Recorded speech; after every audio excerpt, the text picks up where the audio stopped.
Hello, mga kamaster, maraming salamat po sa lahat ng tumatangkilik ng ang tagapagtanggol, Diyos ng Digmaan.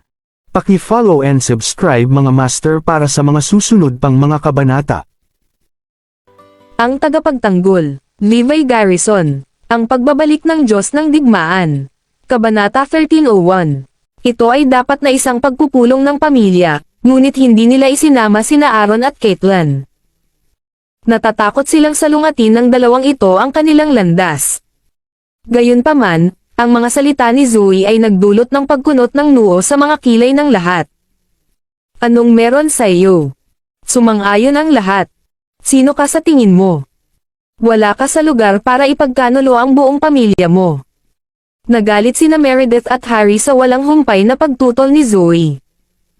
Hindi naman sa hindi ako sang-ayon sa inyong lahat. Ang Morris Group ay hindi sa akin, sa simula. Ito ay kay Levi. Bukod, mayroon ding iba pang mga pangunahing shareholder. This is not something I can decide on my own, pakli ni Zoe. Tumigil ka sa pagbibigay ng dahilan.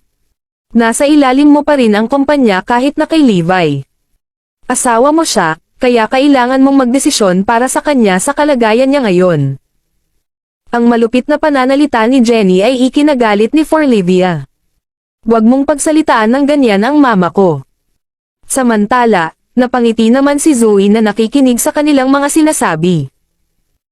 Alam kong may lihim kayong motibo, kaya itigil na ninyo ang pagbibigay sa akin ng lahat ng kalokohang ito tungkol sa pagtutulungan bilang tatlong pamilya para sa kabutihang panlahat. Lahat kayo ay nakatutok sa Morris Group, hindi ba? Ano ngayon? Inaamin ko. Morris Group ang gusto namin. Hindi man lang sinubukan ni Henry na itago ang kanyang kasakiman at galit. Hindi ka maaaring mag-enjoy ng isang magandang buhay sa iyong sarili at walang pakialam sa iyong pamilya. Ito ang utang mo sa Lopez at sa pamilyang itim.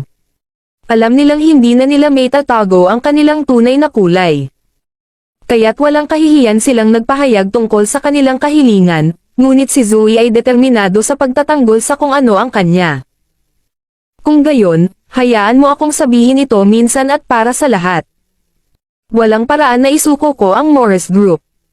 Sa sinabi nito, binuhat niya si Forlivia sa kanyang mga bisig at umalis. Mabuti. Sige na, pero babalaan kita, hinding-hindi natin kikilalanan ang batang iyon bilang isa sa atin. Malakas at malinaw ang boses ni Jenny nang lumabas ng pinto si Zoe at ang kanyang anak. Anong sinabi mo? Huminto si Zoe at dahan-daang lumingon, pinasadahan ng tingin ang lahat ng naruroon. Ang reaksyon niya ay nagpalakas ng loob kay Jenny. Hindi ba siya anak ni Levi? Bakit niya ginagamit ang apelyido mo? This is none of your business, putol ni Zoe sa kanya at tinitigan sila. Wala sa aming negosyo, putol ni Harry, ako ang pinuno ng pamilya Lopez. Ako ang magpapasya kung sino ang gagamit ng pangalan ng pamilya. Ano? Hindi makapaniwalang tinitigan siya ni Zoe. Inilalaan ko ang karapatan na alisin sa kanya ang pangalan ng aming pamilya. Agad namang tumingin sa kanya si Harry. Oo. Walang paraan na kunin ng anak ni Levi ang pangalan ng aming pamilya. Wala siya sa posisyon para gawin iyon. Sabay-sabay na sumang-ayon ang lahat sa pamilya Lopez. Hindi rin niya ginagamit ang apelyido ng mga itim, mabilis na idinagdag ni Meredith nang makita niyang sumang-ayon ang lahat. Taliwas sa reaksyon ng lahat, ngumiti si Felix. Well, you can name her after the Zacks. Ikaw ang bahala. Ang anak ni Levi ay kumukuha ng apelyido ng mga Zack. Ikaw ba talaga? Hindi makapaniwalang tinitigan ni Zoe si Felix. Hahayaan ko lang ang anak ko na kunin ang apelyido ng Lopez o ng Black at wala nang iba maliban sa dalawang ito. Maliban kung si Zoe ay nakatayong walang magawa sa harap ng mapanlinlang na mga tao. Alam niyang makakahanap sila ng ilang pagkilos laban sa kanya kapag tumanggi siyang makipagtulungan sa kanila, ngunit nabigla pa rin siya ng pantirya nila ang kanyang anak.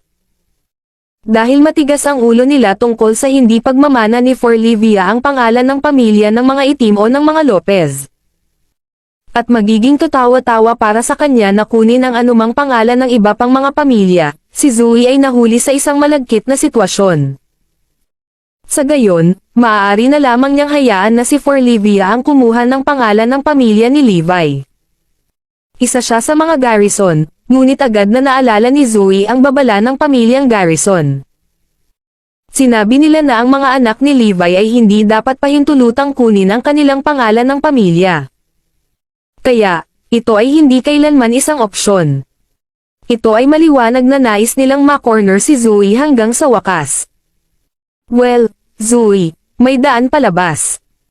Maaaring kunin ni Forlivia ang alinmang apelyido na gusto niya kung papayag kang hayaan ang Morris Group na sumailalim sa tatlong pamilya. Maaaring nagtatrabaho ka sa amin, o ang iyong anak na babae ay hindi magkakaroon ng apelyido sa alinman sa kanyang mga dokumento ng pagkakakilanlan. Kahit na parang katawa-tawa sa lugar, alam ni Zoe kung ano ang kaya nila. Gagawin nila ang lahat para mapilitan siyang isuko ang Morris Group. Gayun din, alam ng kanyang pamilya ang kanyang malambot na lugar.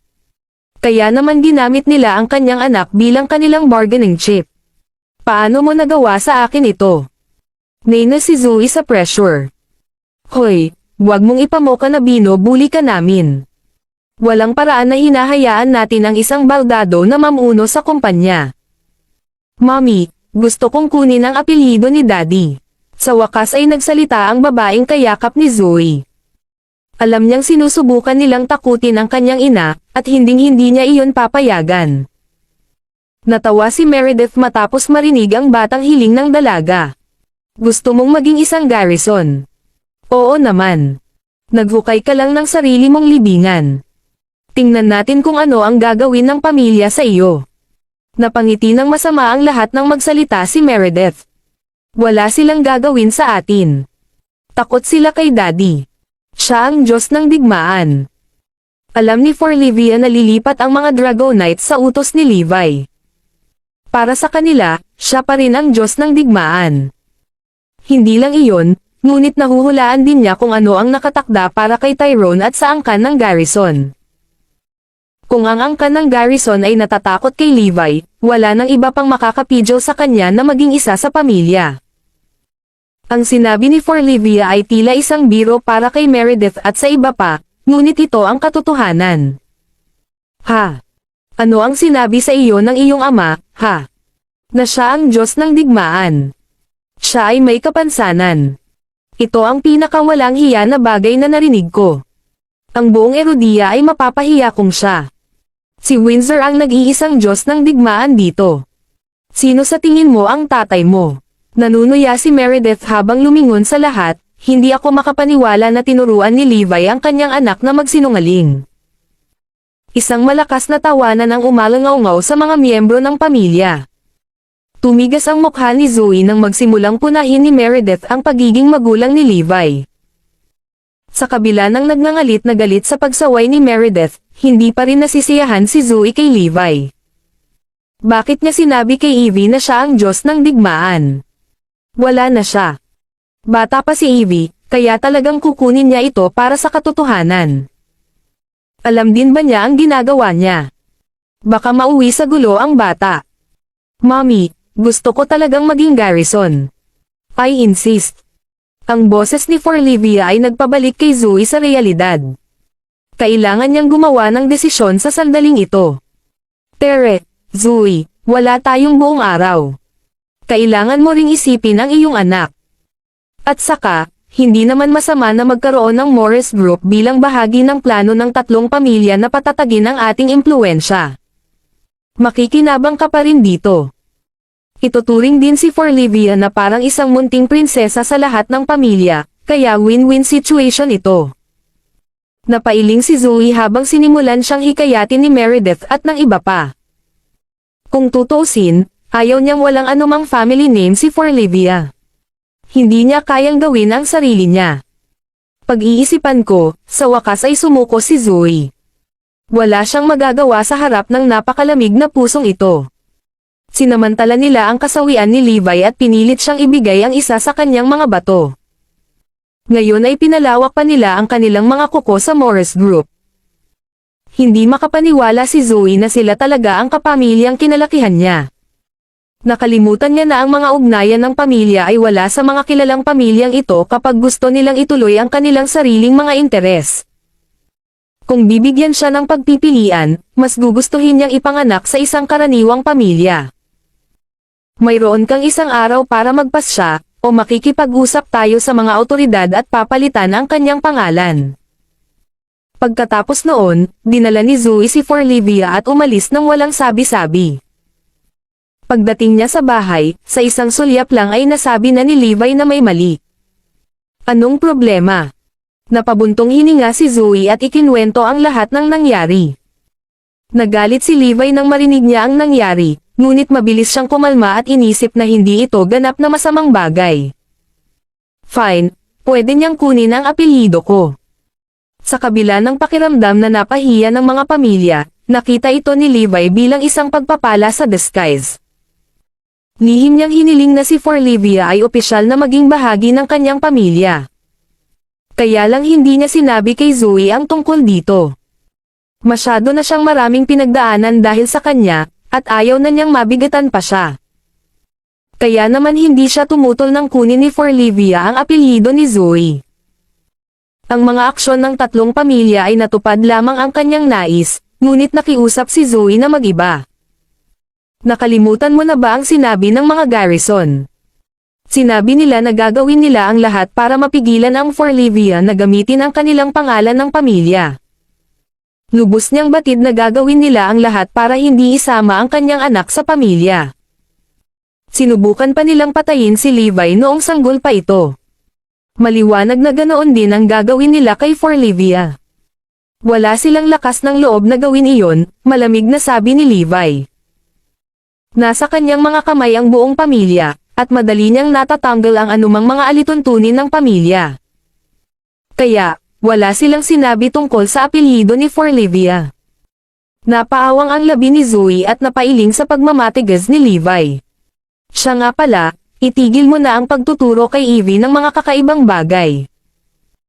Akala niya ikaw talaga ang Diyos ng digmaan, seryosong sabi niya, tinitigan si Levi sa gilid ng mga mata niya, I mean, dati ka, pero hindi na. Baka malagay siya sa gulo kapag sinabi niya iyon sa mga tao. Nang marinig ang mga salita ni Zoe, tumayo si Forlivia at ipinagtanggol si Levi. Mommy, hindi nagsisinungaling si Daddy. Sa tabi niya, ngumiti lang si Levi. Huwag kang mag-alala, Zoe. Ang pamilyang Garrison ay walang gagawin sa kanya. Pinagbantaan nila ako sa buong buhay ko, ngunit isa pa rin akong Garrison.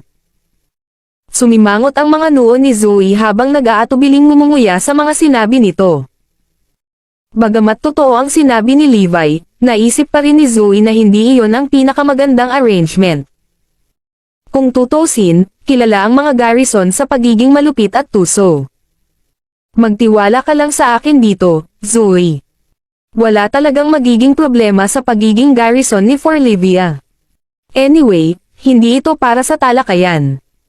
Hindi naman ganon-ganon lang ang gusto mong ibigay sa kanila ang Morris Group, di ba? Dahan-daang tumango si Zoe bilang pagbibitiw. Maaari lamang siyang umasa para sa pinakamahusay. Natuwa si Levi nang makita niyang pumayag si Zoe. Lumingon siya kay Forlivia at sumilay ang malawak ng ngiti sa kanyang mukha. Evie, Forlivia Garrison ka na. Opo ama. Ako si Forlivia Garrison. Ang chirpy girl nodded her head passionately beside Levi. Proud at bimang, tinapik ni Levi ang ulo niya habang lumalakas ang ngiti nito. Ito ay nangangailangan ng isang pagdiriwang. Pagkatapos ay agad na nag-ayos si Levi para sa isang piging kinabukasan. Ito ay isang maliit na selebrasyon na may kakaunting dadalo. Maliban sa pamilya, tanging sina Aaron, Caitlin, Silas, at Iris lang ang inimbitahan. Natuwa ang lahat sa pagtanggap ng mabuting balita.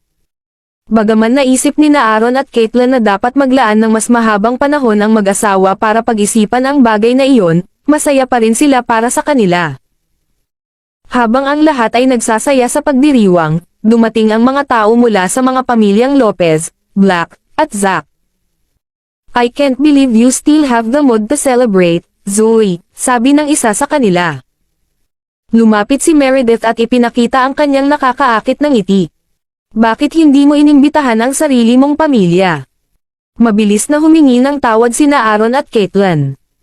Pasensya na, maliit lang ang pagtitipon namin, kaya hindi namin naisip na imbitahan ang pamilya. Si Levi naman ay naiirita nang makita sila. Ano ang gusto ninyong mga tao? Ano ang gusto natin? Nandito kami para makita si Zoe. Siyempre, sagot ni Meredith. So, nakapagdesisyon ka na ba, Zoe?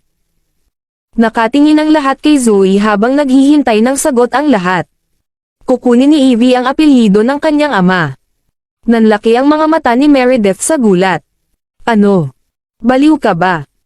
Ni minsan ay hindi nila inaasahan na gagawin iyon ni Zoe, what more with such determination and boldness. Tama ang narinig mo sa akin. For Livia Garrison na siya ngayon. Kawawa naman kayo kung ganoon. Aabisuhan ka agad ang angkan ng Garrison.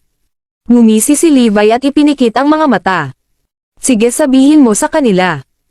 Ang bawat isa sa mga Garrison ay kailangang lumuhad kapag nakita nila ako.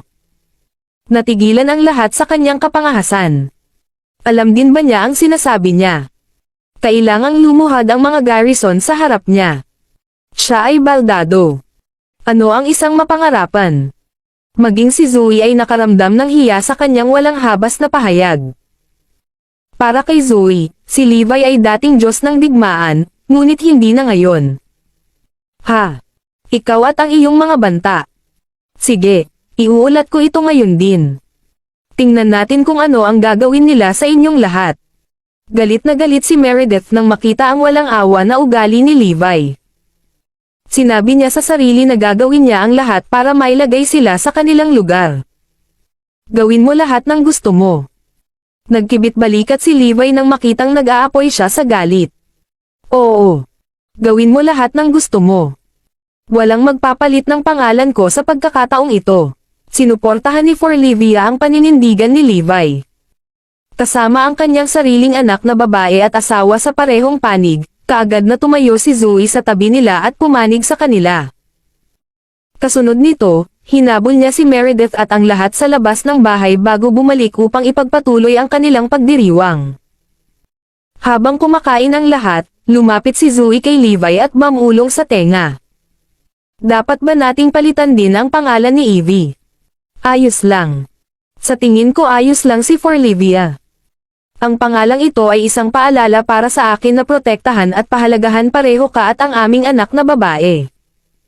Isang masayang ngiti ang sumilay sa mukha ni Zoe habang tumango siya. Pagkaalis ni Meredith at ng iba pa, nakipag-ugnayan sila sa angkan ng Garrison sa Oakland City nang hindi nawawalan ng sandali. Diretso sa punto si Meredith at pinalaki pa ang kwento ng kunin ng mayordomo ang telepono. Aha, so ano? Parang walang pakialam ang boses sa kabilang linya. Nang marinig iyon, nagulat si Meredith sa kanyang walang pakialam na tugon. I mean, akala ko ba pinagbawalan na ng clan ang anak ni Levi na kunin ang pangalan ng pamilya niya? Bakit hindi maaaring sundin ng anak ni Levi ang kanyang apelyido? Napakaraming pamilya sa buong Erodia. It's not like we can do anything to them if they choose to use our surname. Walang mali doon, kaya itigil ang pagsisikap na gumawa ng malaking kaguluhan dito. Natakot si Meredith nang marinig niya ang nakakatakot na tono ng mayordomo. Hindi ko iyon intensyon, sinusubukan ko lang. Pagkatapos ay isipin mo na lang ang iyong sariling negosyo at mawala ka. Ang patoto ng mayordomo ay sumabad at ibinaba ang tawag. Si Meredith ay hindi naniniwala na ang Garrison clan ay talagang papahintulutan ang pag-uugali ni Levi at kahit na naghandog ng isang partido pagkatapos nilang malaman ang tungkol dito. Ngayong hawak na ni Levi ang buong angkan, walang nangahas na gumawa ng kahit ano. Natatakot sila na maranasan nila ang kanyang galit. Ang katotohanan na pinangalanan ni Levi ang kanyang anak na babae na Forlivia Garrison ay nangangahulugan na kinilala niya ang angkan. Para sa mga Garrison, ito ang pinakamagandang bagay na maaaring mangyari sa kanila. Ano pa ang hinihintay natin? Forlivia ay isa na sa amin. Dapat tayong maghanda ng ilang regalo at pumunta sa Northampton para batiin sila. Oo. Dapat din nating hilingin ang mga Garcia, ang mga Liman, at ang iba pa na sumama din. Oh. Huwag kalimutan ang imperial na pamilya. Makikipag-ugnayan din ako sa lahat ng garrison mula sa Auckland at Erodia, sabi ni Tenab.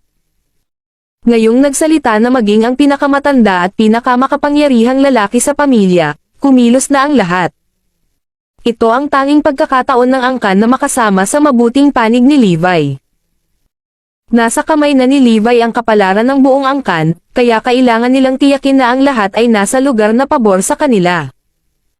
Kailangan nilang ipaalam kay Levi na talagang gusto nilang ayusin ang mga bagay-bagay sa kanya para maligtas niya ang mga ito. Kaya naman, pagkatapos noon, bawat isa sa mga pamilyang Garrison, Garcia, at Liman ay naghanda ng magaganda at mamahaling regalo para kay Forlivia.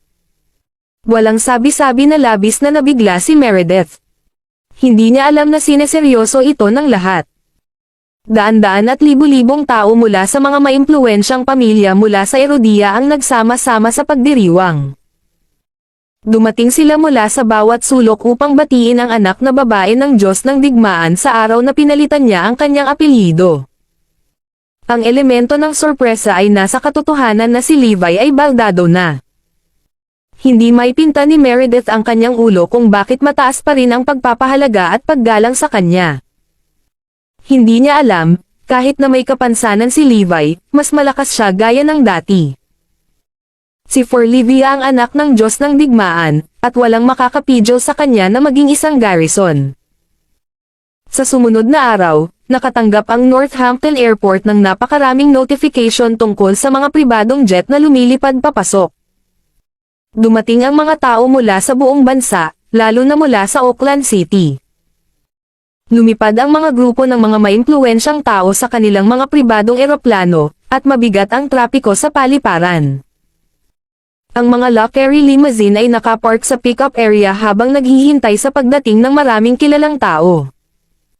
Lumipat sa highway ang mga linya ng mag-agarang sasakyan palabas ng airport pagkatapos sumakay ang mga bisita. Wala pang nakakita ng ganito kasiglang eksena sa Northampton. Ang lahat ng mga ruta ay masikip nang dumating ang mga tao at umalis sa paliparan. Mabilis na napansin ng publiko ang hindi pangkaraniwang eksenang ito at nagsimulang magtanong kung ano ang nangyayari. Ano ang nangyayari sa Northampton? Ano ang nangyari sa lahat ng trapikong ito ng biglaan? Ang kanilang pag-uusisa ay naiintindihan. Ang mga mamahaling sasakyan ay dumaloy sa mga kalsada, at ang mga helicopter ay umaaligid sa lungsod sa buong araw. Ang lahat ay namangha sa hindi pa nagagawang tanawing ito. Tingnan mo, tatay. Napakaraming eroplano sa langit. Maging si Forlivia ay namangha. Sinundan ni Emma ng tingin ang dalaga at kumunot ang noo, halatang nalilito sa kanyang nakita. Nagtataka ako kung ano ang nangyayari. Parang lahat ng tao ay pupunta sa Northampton ng biglaan. Kasabay nito, nakatanggap na ng balita sina Meredith at Harry tungkol sa hindi pangkaraniwang eksenang ito sa Northampton. Nagsimulang pumasok ang mga lingkod na may mga real-time na ulat ng kung ano ang kanilang nakita. Narinig kong si Tenab ng Garrison Clan ay nagmula sa Auckland City. Nandito rin ang mga miyembro ng Council ng Pamilya. Kada rating lang din ng Patriarch at ng mga miyembro ng Council ng Pamilya Garcia, sabi pa ng isa pang lingkod. Ginoo. Kadada pa lang ni Liman at ng kanyang mga tauhan. Ang mga sinaunang, imperial, at maharlikang pamilya mula sa Auckland City ay narito rin. Narinig ko lang na dumating ang mga kilalang pamilya mula sa ibang mga lugar. Ang mga ito ay nakababahalang balita para kay Meredith at sa mga nakapaligid sa kanya. Interes ng mga pamilyang Lopez, Black, at Zax na pagsamahin ang mga puwersa upang bumuo ng isang imperial na pamilya, ngunit mula sa kung paano nangyayari ang mga bagay, ang sitwasyon ay hindi sa kanilang kalamangan. Ang pamilyang Garrison ay malinaw na narito upang harapin si Levi, ngunit paano ang ibang mga pamilya? Bakit sila nandito? May nagtanong. Alam ko naman, di ba? Kakaiba kung paano kami hindi nakakatanggap ng mga ulo tungkol sa kanilang pagdating. Nataranta ang lahat sa balita. Itinuring silang pinakamakapangyarihang pamilya sa lugar, ngunit hindi sila naabisuhan tungkol sa anumang bagay. Pumunta at tingnan kung maaari mong malaman ang higit pa tungkol dito, utos ni Meredith sa isa sa mga tagapaglingkod. Pagkalabas ng katulong, nahuli niya ang mapanlinlang na tingin ni Harry, at sabay silang ngumiti. Ito na ang pagkakataon natin. Ang mga pinakakilalang tao sa buong bansa ay narito na ngayon. Kailangan nating samantalahin ang pagkakataon. Nasa kumpanya si Zoe nang tumawag siya na nagsasabing may naghihintay sa kanya sa front desk. Nagmamadali siyang bumaba at nakita si Dale. Ginoo. Liman, nag-alinlangan si Zoe bago siya binati. Hindi siya sigurado kung tatawagan niya itong ninong. Zoe. Masaya akong makita kang muli. Nagulat siya sa kanyang sigasig. Nang maramdaman ang kanyang pag-aatubili, naglakad si Dale papunta sa kanya at hinawakan ang kanyang kamay. Zoe, sorry sa nagawa ko sa'yo. Dapat tinulungan kita noon. Maniwala ka sa akin kapag sinabi kong wala akong ibang pagpipilian. Kailangan kong isipin ang tungkol sa pamilya. Naalala ni Dale ang sinabi sa kanya ni Tenab, at isang alon ng panghihinayang ang bumalot sa kanyang puso. Okay lang, Mr. Liman. Wala kang ginawang mali, mabilis na paniniguro ni Zoe sa kanya. Tiningnan siya ni Dale sa mga mata bago tuluyang sinabing, "Do you mind me taking you as my goddaughter now?" Huli na ba? Ha? Napatulala si Zoe sa hiling niya. Huli na ba? Ano ang sinasabi niya? Hindi maalis sa isip ni Zoe ang mga nangyayari. Tinanggihan ni Dale ang kanyang tulong noong siya ay dumaranas ng pinakamahirap na oras, ngunit ngayon, nagkaroon ng kabuoang pagbabago sa saloobin sa kanyang panig.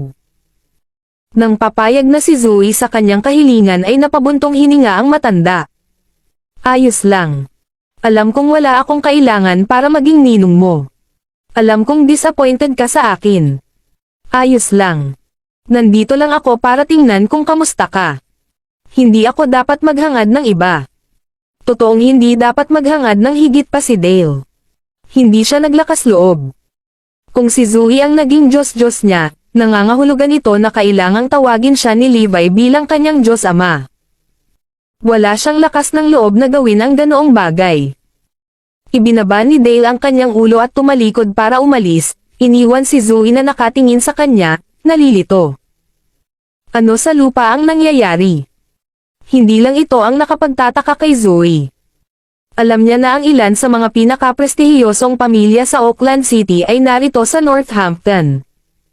Maging ang mga garrison ay narito. Don't tell me ito ay tungkol sa pagpapalit ni Evie ng kanyang family name. Sinabi na sa kanila ni Meredith ang tungkol dito. Sa pag-iisip na iyon, umuwi si Zoe upang makita kung maayos ang lahat. Sigurado akong narito ang mga garrison para kay Evie, sabi niya kay Levi nang makita siya sa bahay. Ano ngayon? Wala silang magagawa sa atin. Si Levi ay ganap na hindi nabigla nang marinig niya si Zoe. Tumalikod siya at nagpatuloy sa pagbibilang ng bilang ng mga eroplano sa kalangitan kasama si Forlivia. Hindi ka ba talaga nag-aalala? Nag-aalalang tanong ni Zoe, ayos lang. Maaari pa rin akong bumaling sa Diyos Ama kung may mangyari. Ang mga garrison ay makikinig man lang sa kanya. Sa pagbabalik tanaw, nagpapasalamat si Zoe na lumapit sa kanya si Dale at nagpaabot ng isang sanga ng oliba. Tinanggal niya ang pag-aalala at tumango ng umaasa. Hindi tulad niya, hindi ito isinasapuso ni Levi. Para sa kanya, ang mga taong iyon ay walang iba kundi isang pulutong ng mga peste. Habang mataong ang trapiko sa Northampton, ang mga tao pabalik sa manor ng pamilyang Garrison ay nagsimulang hindi rin mapakali. Si Joseph, Ben, at Winnie ay lahat ay nagtataka tungkol sa biglaang pagbabago sa lungsod. Samantala, sina Brian at Victoria, na inatasan na linawin ito, ay lalo na nagalit. Nakakadismaya ito. Mukhang wala akong balita tungkol sa mga nangyayari. Habang ang mag-asawa ay naghahanap ng paraan upang makakuha ng karagdagang impormasyon, umalangaw-ngaw sa labas ng manor ang nakabibinging mga busina. Nagmamadaling lumabas ang lahat sa ingay at nakita nila ang ilang dosenang sasakyan na nakaparada sa labas ng gate. Isang matandang lalaki ang bumaba mula sa isa sa mga sasakyan, at may ilan pang mga tao na mabilis na dinaluhan siya nang siya ay bumaba. Si Elder Tenob mula sa Oakland City. Nagulat si Joseph. Lahat ng kasama niya ay natigilan din. Totoo na ang pamilyang Garrison ay bahagi ng angkan ng Garrison, ngunit para kay Tenob na dumating, siya mismo ay masyadong out of the blue para sa lahat. Lumuhad si Joseph at binati ang matanda habang papalapit. Isang pribilehiyo na makasama ka rito, Elder Tenob. Paano makakatulong ang pamilyang Garrison? Tumanggo ang matandang lalaki at dumiretso sa punto. Kailangan kong maghanda ka ng isang malawak na lugar na maaaring paglagyan ng malaking pulutong. At saka, hilingin kay Levi at for Livia na pumunta dito. We'll sit it right away, magalang na sagot ni Joseph bago lumingon kay Brian. Sige na. Ang bawat isa sa pamilyang Garrison ay nabalisa sa hindi inaasahang pagdating ng mga pangunahing tauhan mula sa angkan ng Garrison. Sinabi ng mataimtim na ekspresyon ni Tenob ang lahat. Akala ng lahat ay narito ang matanda upang ilagay si Levi sa kanyang lugar, ngunit nagkamali sila. Mabilis na nag-ayos sina Brian at Victoria ng maluwag na meeting room na maaaring paglagyan ng libu-libong tao. Pagkatapos noon, hinanap nila si Levi. Tinulak nila siya nang makita nila ang lalaking lumpo. Ikaw na ang bahala sa pagkakataong ito, Levi. Gusto kang makita ni Elder Tenob. Natuwa sila dahil naisip nila na nandito ang clan para ibaba si Levi ng isa o dalawang peg. Dumating na rin sa wakas ang pagtutuos na kanilang pinagnanasaan. Si Levi ang gumawa ng kaguluhan sa kanilang buhay, kaya natuwa sila nang malaman nilang malapit nang maibigay ang hustisya para sa kanila. Si Levi naman ay nagulat nang makita sina Brian at Victoria na pumapasok sa kanyang bahay. Kung tutuusin, sila ang hindi inaasahang bisita sa kanyang lugar. Levi Garrison, I dare you to meet us at Galaxy International Clubhouse at 8 tonight, hamon ni Brian na may bakas ng panunuya sa kanyang boses. Para saan? Tanong ni Levi. Para masettle ang ilang lumang score, syempre. Sa kanyang likuran, tumingin si Victoria kay For Livia at napailing sa awa. Nakakahiya naman. Mawawalan siya ng buhay dahil sa pangalan niya. Sayang hindi mo na siya mapoprotektahan, Levi. Mapapanood mo lang ang iyong asawa at anak na babae na mamatay sa harap ng iyong sariling mga mata. Sobra para sa pagiging Diyos ng digmaan. Isang mayabang na ngiti ang sumilay sa labi ni Brian na nakikinig sa asawa. Siguraduhin mong hindi mo kami bibiguin ngayong gabi, God of War. Pagkasabi nun ay tumalikod na ang dalawa at umalis. Hindi nagtagal pagkatapos nilang umalis, dumating ang West Skylord upang ipaalam kay Levi ang tungkol sa nangyayari. Matapos makakuha ng karagdagang impormasyon, pumayag si Levi na pumunta sa gabi. Nang malaman ito ni Zoe, tumakbo siya pauwi para pigilan si Levi na dalhin si For Livia. Tinawagan pa niya si Dale para humingi ng tulong. Ginoo. Lyman, kailangan mong iligtas ang anak ko. Hindi siya papakawalan ng pamilya Garrison sa pagkakataong ito. Please. Anong pinag-uusapan niyo? Nagmula sa kabilang dulo ang nalilitong boses ng lalaki. Hindi siya makapaniwalang may taong magkakaroon ng lakas ng loob na guluhin sina Levi at For Livia maliban kung may death wish sila. Nang magpapaliwanag pa si Zoe, isang boses ang pumutol sa tawag mula kay Dale. Dumating na ang Diyos ng digmaan. Sige, Zoe. Tingnan ko kung ano ang magagawa ko. Ibaba ko muna. Tinapos ni Dale ang tawag, at nakahinga ng maluwag si Zoe. Sa Galaxy International Clubhouse, matiyag ang naghihintay si Joseph at ang iba pang mga Garrison, ngunit walang nag-aalab na katanungan sa kanilang mga puso. Nagtataka ako kung bakit kailangang ipatawag kaming lahat ng Oakland Garrison clan dito. Kaya nilang tapusin si Levi ng mag-isa. Tara, hindi ba halata? Sino si Levi? Masyado siyang marumi para sa angkan na makitungo sa kanya mismo. Gusto nilang alisin natin ang kalat na ito, sagot ni Joseph. Tumanggo ang iba bilang pagsang-ayon matapos siyang pakinggan. Makatuwiran na ang angkan ng Garrison ay hindi nais na madungisan ang kanilang mga kamay sa dugo ni Levi. Hindi nagtagal, humarap si Levi sa madla kasama ang North Sky Lord na itinulak siya sa wheelchair. Kinarga niya si Forlivia. Lahat mula sa pamilyang Garrison ay namuo sa galit nang makita nila si Levi at ang bata. Talagang mayroon siyang mga bola na darating, hindi ba? Ang kahihiyang dinala ni Levi sa pamilya 2 taon na ang nakalilipas ay napakalaki para hindi nila mapansin. Halos lipulin niya ang lahat, ngunit noon, walang nangahas na gumawa ng kahit ano sa harap ni Levi dahil siya ang Diyos ng digmaan. Walang paraan na makapaghiganti sila sa kanya nang hindi natatakot sa paghihiganti, ngunit ang mga bagay ay nagkaroon ng kawili-wiling pagliko. Si Levi ay baldado na ngayon. Kaya, ito ang perpektong pagkakataon para ipaghiganti nila ang kanilang sarili. Anong masama kung pumunta ako dito? Tumingin si Levi sa pamilya at nagtanong. Oo. Si Daddy ang Diyos ng digmaan. Wala siyang dapat ikatakot, mabilis na dagdag ni Forlivia. Tama ba ang narinig ko sa bata? Sinabi ba niya na siya ang Diyos ng digmaan? Anong biro? Mas parang isang baldado na Diyos ng digmaan. Nagtawanan ang pamilya habang nakatingin sa mag-ama. Mag-ingat ka, Levi. Hindi ka lalabas ng buhay ngayong gabi. Nandito ang angkan ng Garrison para wakasan ka.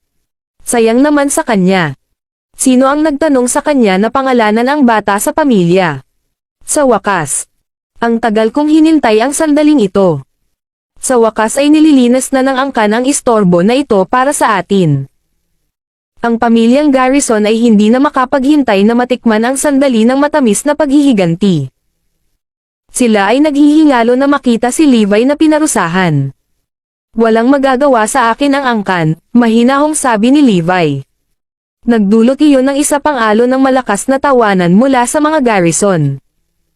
Akala ko may kapansanan ka lang. Hindi ko alam na nagdedelusyon ka rin. Oo.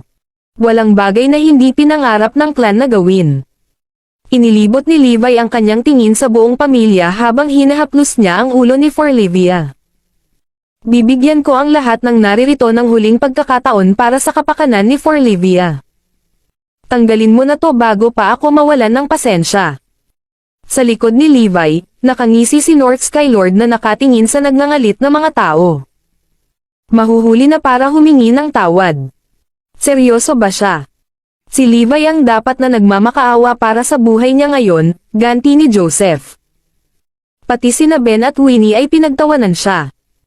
Natatandaan mo pa ba kung paano ipinangako ng batang lalaki na gumawa ng magagandang bagay kapag siya ay lumaki? Tingnan mo siya ngayon. Eksakto. Nagsalita pa siya tungkol sa pamamahala sa bansa, ngunit hindi niya kayang utusan ang sarili niyang katawan.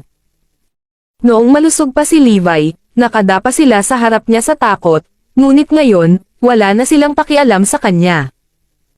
Mukhang pinalampas niyo lang ang huling pagkakataon, sabi ni Levi na mahinahon pa ring ngumiti. Makinig ka sa kanya. Nabaliw na talaga siya. Nang naghahanda na ang mga Garrison para bulyawan si Levi, may sumigaw mula sa karamihan. Narito si Elder Tenab. Mabilis na tumabi si Joseph at ang iba pang miyembro ng pamilya at gumawa ng landas nang bumukas ang pinto. Pumasok si Tenab kasama ang mga miyembro ng konseho na sumusunod sa kanyang likuran. Elder Tenab. Tumayo si Joseph, ngunit mabilis siyang itinulak ng mga tao sa paligid ng Tenab. Sa halip ay pumunta ang matanda at si Kenny kay Levi. Sa takot ng lahat sila ay sunod-sunod na lumuhad sa harap ni Levi. Guro. Missy. Sabay-sabay na sigaw ng lahat. Mabuhay ang guro. Ikinararangal namin na madagdagan ang isang bagong miyembro sa aming clan. Mangyaring tanggapin ang aming mga regalo. Ang angkan ay nagbigay ng kabuuang 800 milyon kay Levi at binigyan pa ng isang isla si Forlivia. Nagulat ang pamilya Garrison mula sa Northampton. Ang mga miyembro ng pamilya Garcia ay humakbang at lumuhad din. Nagpahayag sila ng pagbati kay Forvelia at nag-alok ng kastilyo at lupa bilang regalo. Sumunod ay dumating si Dale mula sa pamilyang Lehman, na nagdadala rin ng mga Reg along may kahangahangang halaga sa Forlivia. Maging ang mga pamilyang Stewart at Meyers, ang mga imperial na pamilya sa Oakland City, ay dumating din para magbigay pugay kina Levi at Forlivia. Hindi lamang iyon, ngunit ang mga maharlikang pamilya mula sa Oakland City at Southampton ay dumating din upang parangalan ang Forlivia. Hindi nagtagal, napuno ang bulwagan ng mga kilalang pamilya mula sa buong Erudia. Napayuko silang lahat sa harap ni Levi at Forlivia nang makita sila. Walang sabi-sabi na si Brian, Victoria, Joseph, at ang iba pa ay tuluyang natangay. Hinding-hindi nila maiisip na ang lahat ng maimpluwensyang pamilya ay darating sa lahat ng paraan dahil lang naging garrison si Forlivia. Katulad nito, sinusubukan pa rin ng mga garrison mula sa Northampton na ay proseso ang kanilang nakita. Nakatali si Levi sa kanyang wheelchair, ngunit tinatawag siyang master ng lahat. Sila ay sunod-sunurin sa kanya at iginagalang siya. Ang pamilyang Garrison ay tumanggi lamang na tanggapin ang katotohanan dahil nangangahulugan ito na nasaktan nila ang pinakamakapangyarihang tao sa Erudia. Sa palagay nila ay sapat na ang pagkabigla nila para sa gabi, tumayo si Levi at itinulak ang kanyang wheelchair sa tabi, habang si Forlivia ay nakaakbay pa rin. Nabalot ng katahimikan ang buong lugar dahil nalaglag ang panga ng lahat. Si Brian ang unang huminga ng malakas. Napaluhod si Victoria at nagsimulang manginig ng husto sa nakita. Samantalang sina Ben at Winnie, hindi kumikibo ang mga ito na parang tinamaan ng kulog. Halos mawalan ng malay si Joseph nang makita niyang nakatayo si Levi nang nakahubad ang mga mata. Ni minsan ay hindi sumagi sa kanilang isipan na si Levi ay nagpapanggap lamang ng kanyang kapansanan at na siya talaga ang Panginoon ng lahat ng kilalang pamilya sa Erudia. Walang tigil ang pagtibok ng kanilang mga puso habang naglalakad si Levi papunta sa kanila. Dito pala nagtipon ang lahat para lang ipagdiwang ang pagpapalit ng apelyido ni Forlivia. Ang mga bagay ay nagkaroon ng hindi inaasahang pagkakataon, at ang pamilyang Garrison ay nahihirapang bumalik sa realidad. Sa wakas ay naunawaan na nila ang ibig sabihin ni Levi nang sabihin niyang binibigyan niya sila ng huling pagkakataon.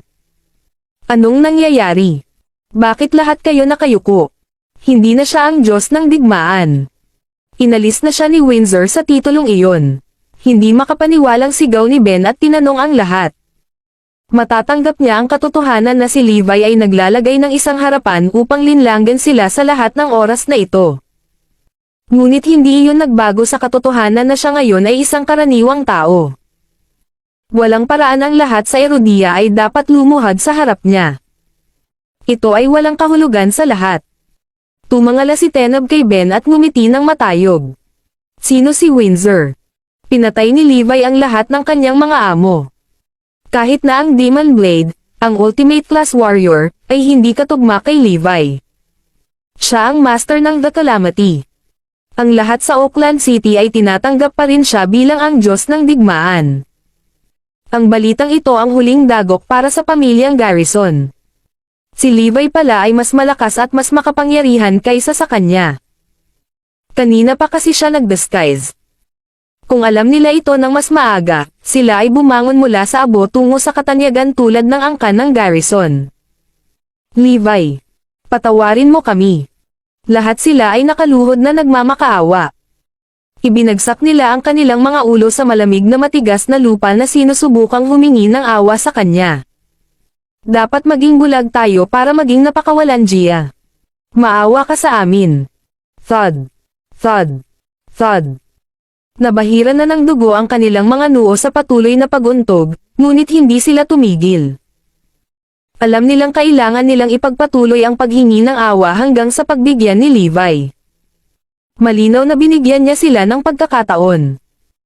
Ang Garrison mismo ang naghukay ng kanilang sariling mga libingan, kaya kailangan nilang i-undo ang kanilang pagkakamali ngayon. Tahimik silang pinagmamasdan ni Levi habang nagmamakaawa sila para sa kanilang buhay hanggang sa mawalan sila ng malay. Ayaw ko nang makita ang alinman sa Northampton Garrison sa Erudia. Tinatakan ng mga salita ni Levi ang kapalaran ng pamilyang Garrison. Wala silang magagawa kundi ang umalis ng bansa.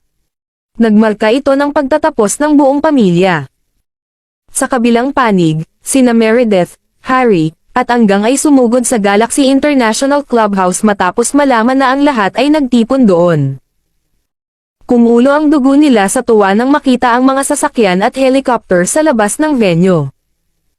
Isa itong magandang pagkakataon para maitatag nila ang kanilang network para umakyat sa social ladder. Kung makikilala nila ang ilan sa mga bisita at maalis ang Morris Group, ang tatlong pamilya ay magkakaroon ng mas mataas na katayuan. Sa pag-iisip na iyon, sumugod sila sa clubhouse habang ang mga mata ay nakatutok sa premyo. Lolo, Lola, balita ko na huli lang nila si Levi at ang kanyang anak. Nangangahulugan ba ito na papatayin nila sila ngayong gabi? Nakatanggap lang ng balita si Jenny mula kay Zoe tungkol sa mga nangyayari. Bago pa makasagot ang sinuman ay nagmumula sa loob ng clubhouse ang malalakas na ingay na parang may nag-aaway. Sumili ang ngiti sa mukha ni Jenny. Kawawa sila. Bilasan mo. Ayokong palampasin ito. Ito ay dapat na isang kaaya-ayang tanawin. Ang angkan ng Garrison ay dapat na nagtuturo kay Levi at for Livia ng magandang aral.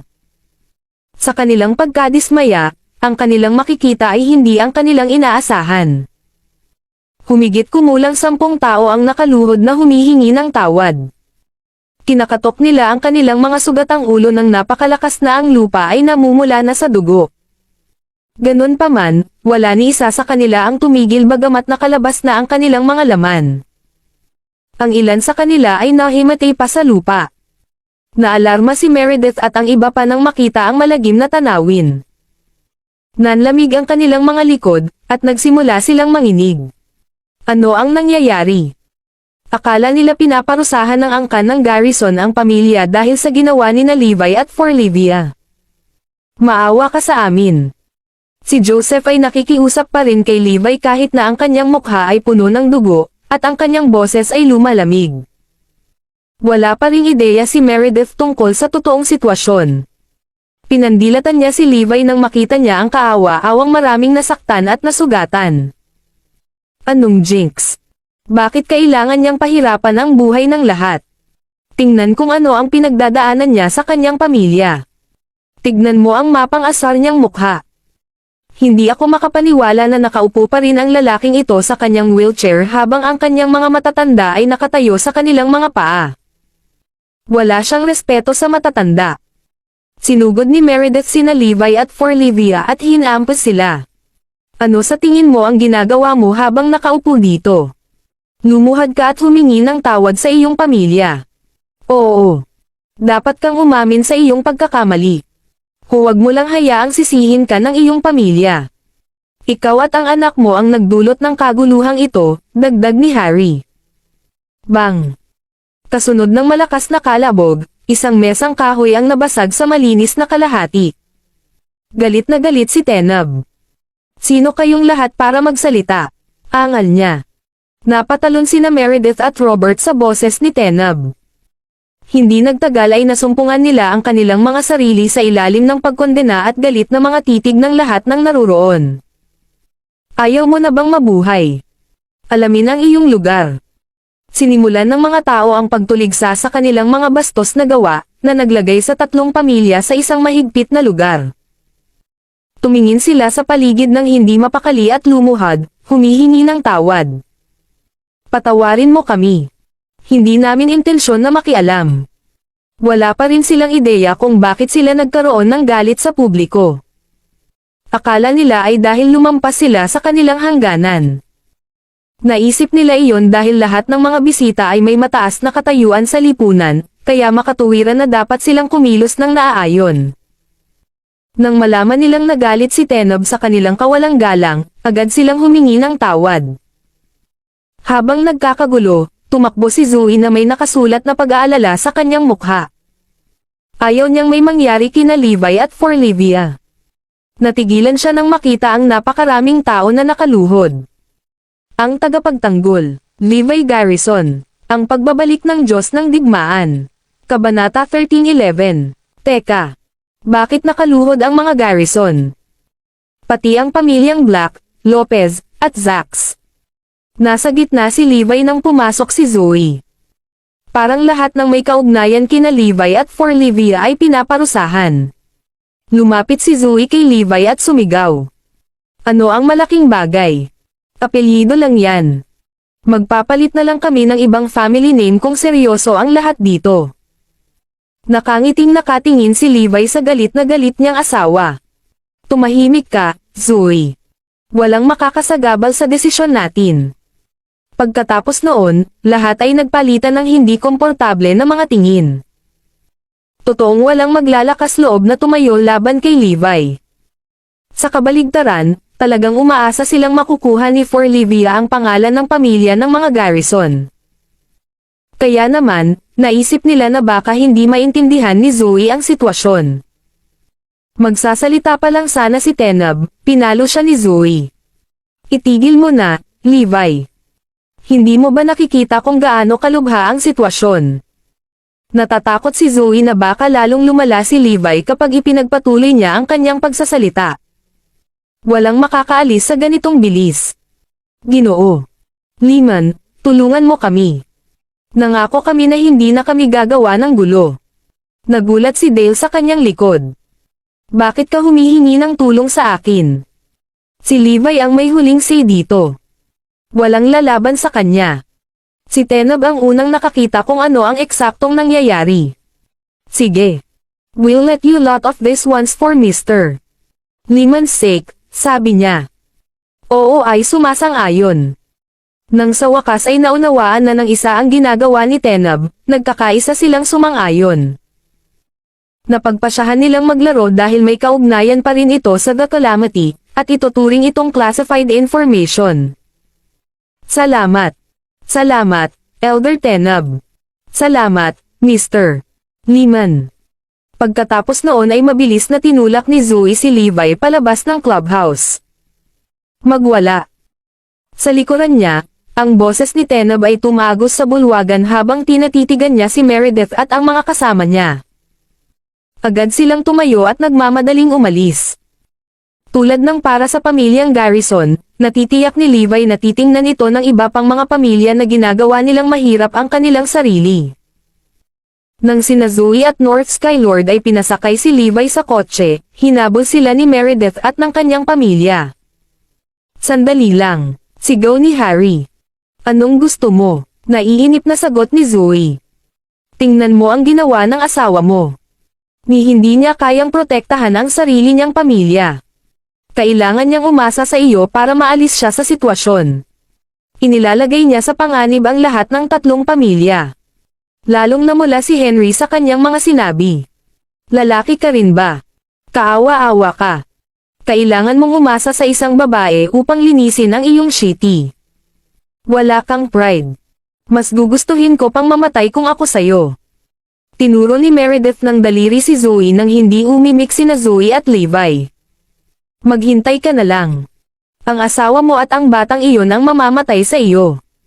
Tumanggaw si Jenny at idinagdag, I really don't understand you, Levi.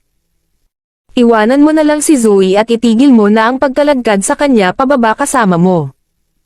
Gayunpaman, umiwas ng tingin si Zoe at nanatiling tahimik. Mabuti na lang at nakalusot sila ngayong gabi, ngunit kung mauulit man ito, talagang hindi na niya alam kung kanino pa siya hihingi ng tulong. Tigilan mo na ang pambubuli kay Daddy.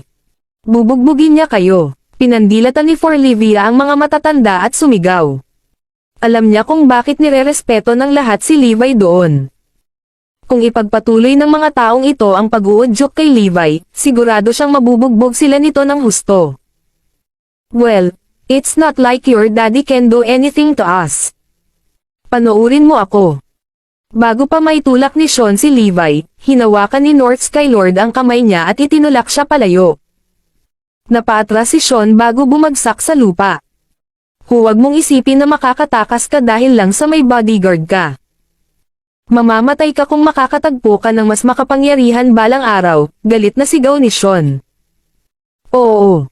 Hindi ka ililigtas magpakailanman ng bodyguard mo. Itinaboy ng palabunutan si Levi hanggang sa mga buto. Sinira niya ang lahat para sa kanila.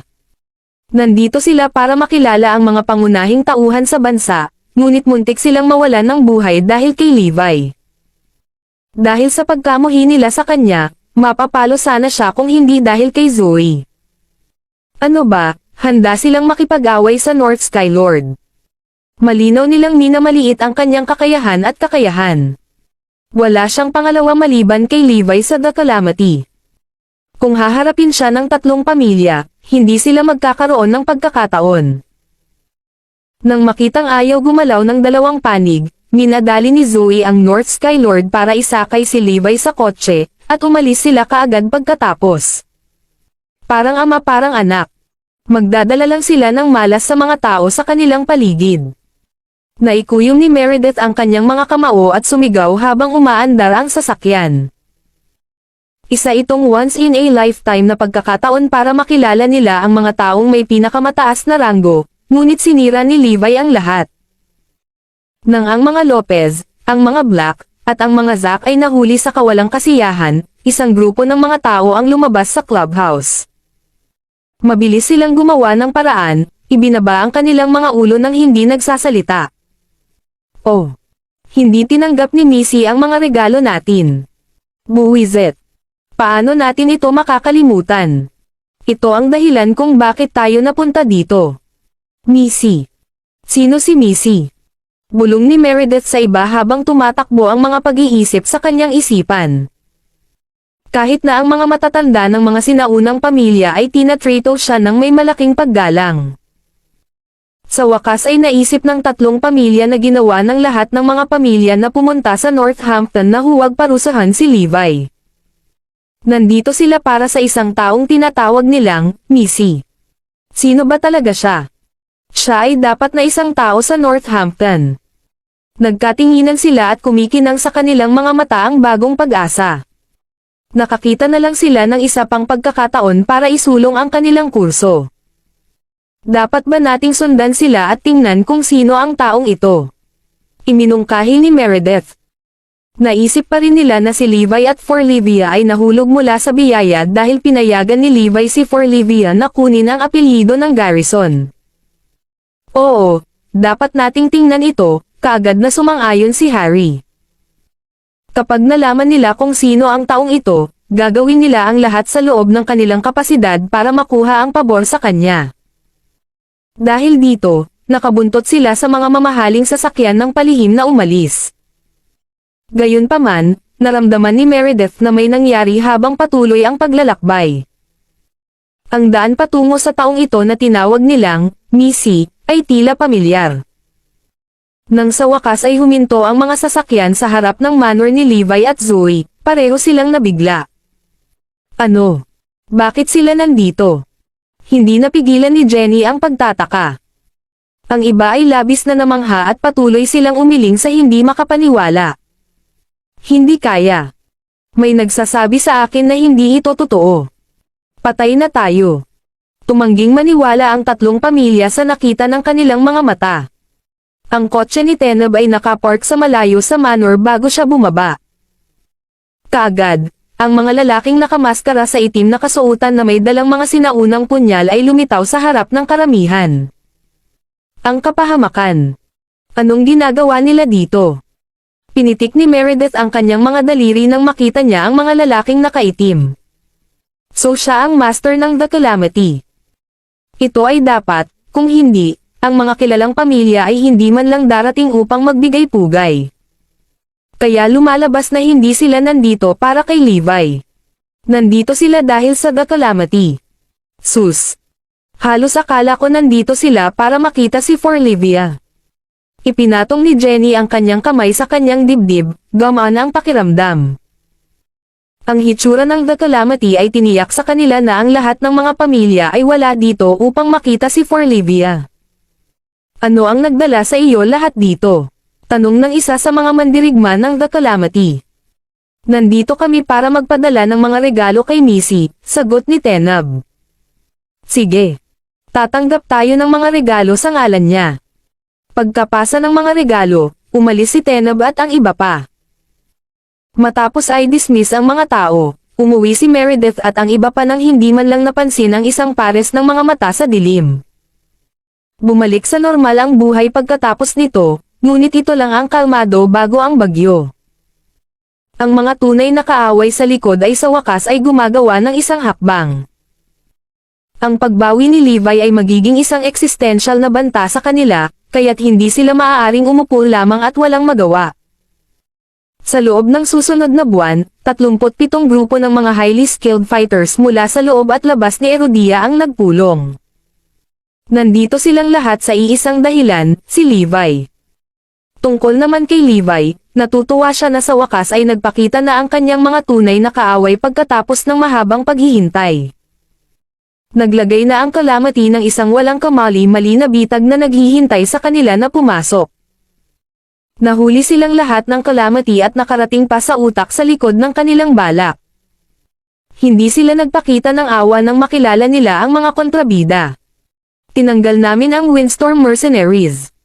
Natalo lang natin ang South Sky Society. At ang Royal South Poseidon din. Tinatalakay ang South Black Conglomerate. Sinira ng kalamidad ang bawat kaaway sa loob lamang ng isang buwan. Inakit nila ang mga kalaban at pinatay ang bawat isa sa kanila. Maging ang mga naninirahan sa ibang bansa ay napigilan. Naging matagumpay ang plano ni Levi, at nagawa niyang gamutin ang problema sa ugat nito. Ito rin ay isang mahusay na hakbang para sa bansa. Ang mga organisasyong ito ay mga banta din kay Erudia dahil ang mga kaaway na ito ay nakapasok sa bansa sa bawat larangan. Ang ilan sa mga kilalang pinuno ay mga ekstremista. Kung sila ay bibigyan ng luwag, maaari nilang dalhin ang buong bansa sa lupa. Nanlamig ang puso ng lahat nang mahuli ang mga pinunong ito. Ang mga taong tulad nila ay mas masahol pa sa purong banta ng militar. Bagamat iilan lamang ang mga tao sa pinakamataas na antas, ang pagkuha sa kanila ay isang malaking serbisyong ginawa sa Erudia dahil ito ay may kinalaman sa pambansang seguridad. Ipinagpatuloy ni Levi at ng kanyang mga tauhan ang kanilang pagsisiyasat ng maayos matapos nilang makuha ang mga utak sa likod ng pakanan na ito. Habang mas malalim ang kanilang hinukay, mas marami silang nabunyag. Dahil si Levi ay nakagawa ng isang kapuri-puri na paglilingkod sa bansa, inisip ng lahat na oras na para ibigay sa kanya ang nararapat sa kanya.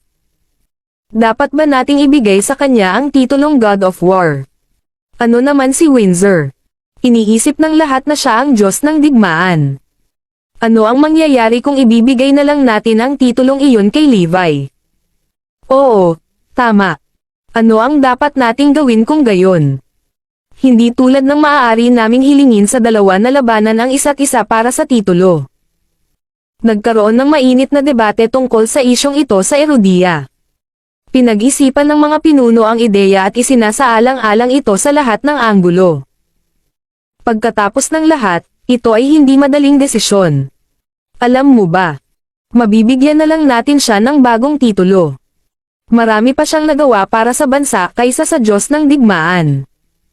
Bigyan na lang natin siya ng mas mataas na titulo. Ang ideyang ito ay nababagay sa lahat, at lahat ng mga mata ay nakatuon sa nagsasalita. Anong titulo ang dapat nating ibigay sa kanya kung gayon? Gawin siyang hari, bulalas ng isang tao. Lahat ay sumipsap ng bibig ng malamig na hangin sa mungkahi. Hari. Ito ay higit sa Diyos ng digmaan. Bagamat mukhang matapang, walang nagpahayag ng pagtutol. Kung tutusin, karapat-dapat si Levi sa titulong iyon. Sige. Gawin natin siyang Crown King kung gayon. Siya ang mga ngasiwa sa Iron Brigade, Azure Army, Iron Knights, pati na rin ang Royal Army ng Oakland City. Dapat din natin siyang bigyan ng lungsod sa North at 10 training base. Ang seremonya ng koronasyon ay magaganap sa loob ng 3 araw sa coronation stage sa Oakland City. Ang balita tungkol sa koronasyon ay kumalat sa buong bansa. Mahabang panahon na ang nakalipas mula nang magkaroon ng hari si Erudia. Ang huling beses na ginamit ang coronation stage ay daan-daang taon na ang nakalilipas. Iyon ang dahilan kung bakit bumagyo ang balitang ito sa buong mundo, sa kabila ng hindi pa alam kung sino ang Crown King. Ang mga tao ay nanghuhula sa pagitan ni Levi o Windsor. Ngunit ang una ay nawala ang kanyang titulo bilang ang Diyos ng Digmaan, habang ang huli ay hindi sapat na kakayahan upang makoronahan bilang hari. Ibagsak man ni Windsor ang The Calamity, mahaba pa ang lalakbayin niya bago niya mapatunayang karapat-dapat siyang maging hari, ngunit walang iba bukod kina Windsor at Levi. Kaya, kung ang taong ito ay magagawang tuparin ang titulong ito, magiging makabuluhan lamang kung narinig ng mga tao ang kanyang mga dakilang gawa. Inaasahan ng lahat na ang taong ito ay napawi ang mga kakilakilabot na kaaway o gumawa ng mas kahanga-hangang mga bagay.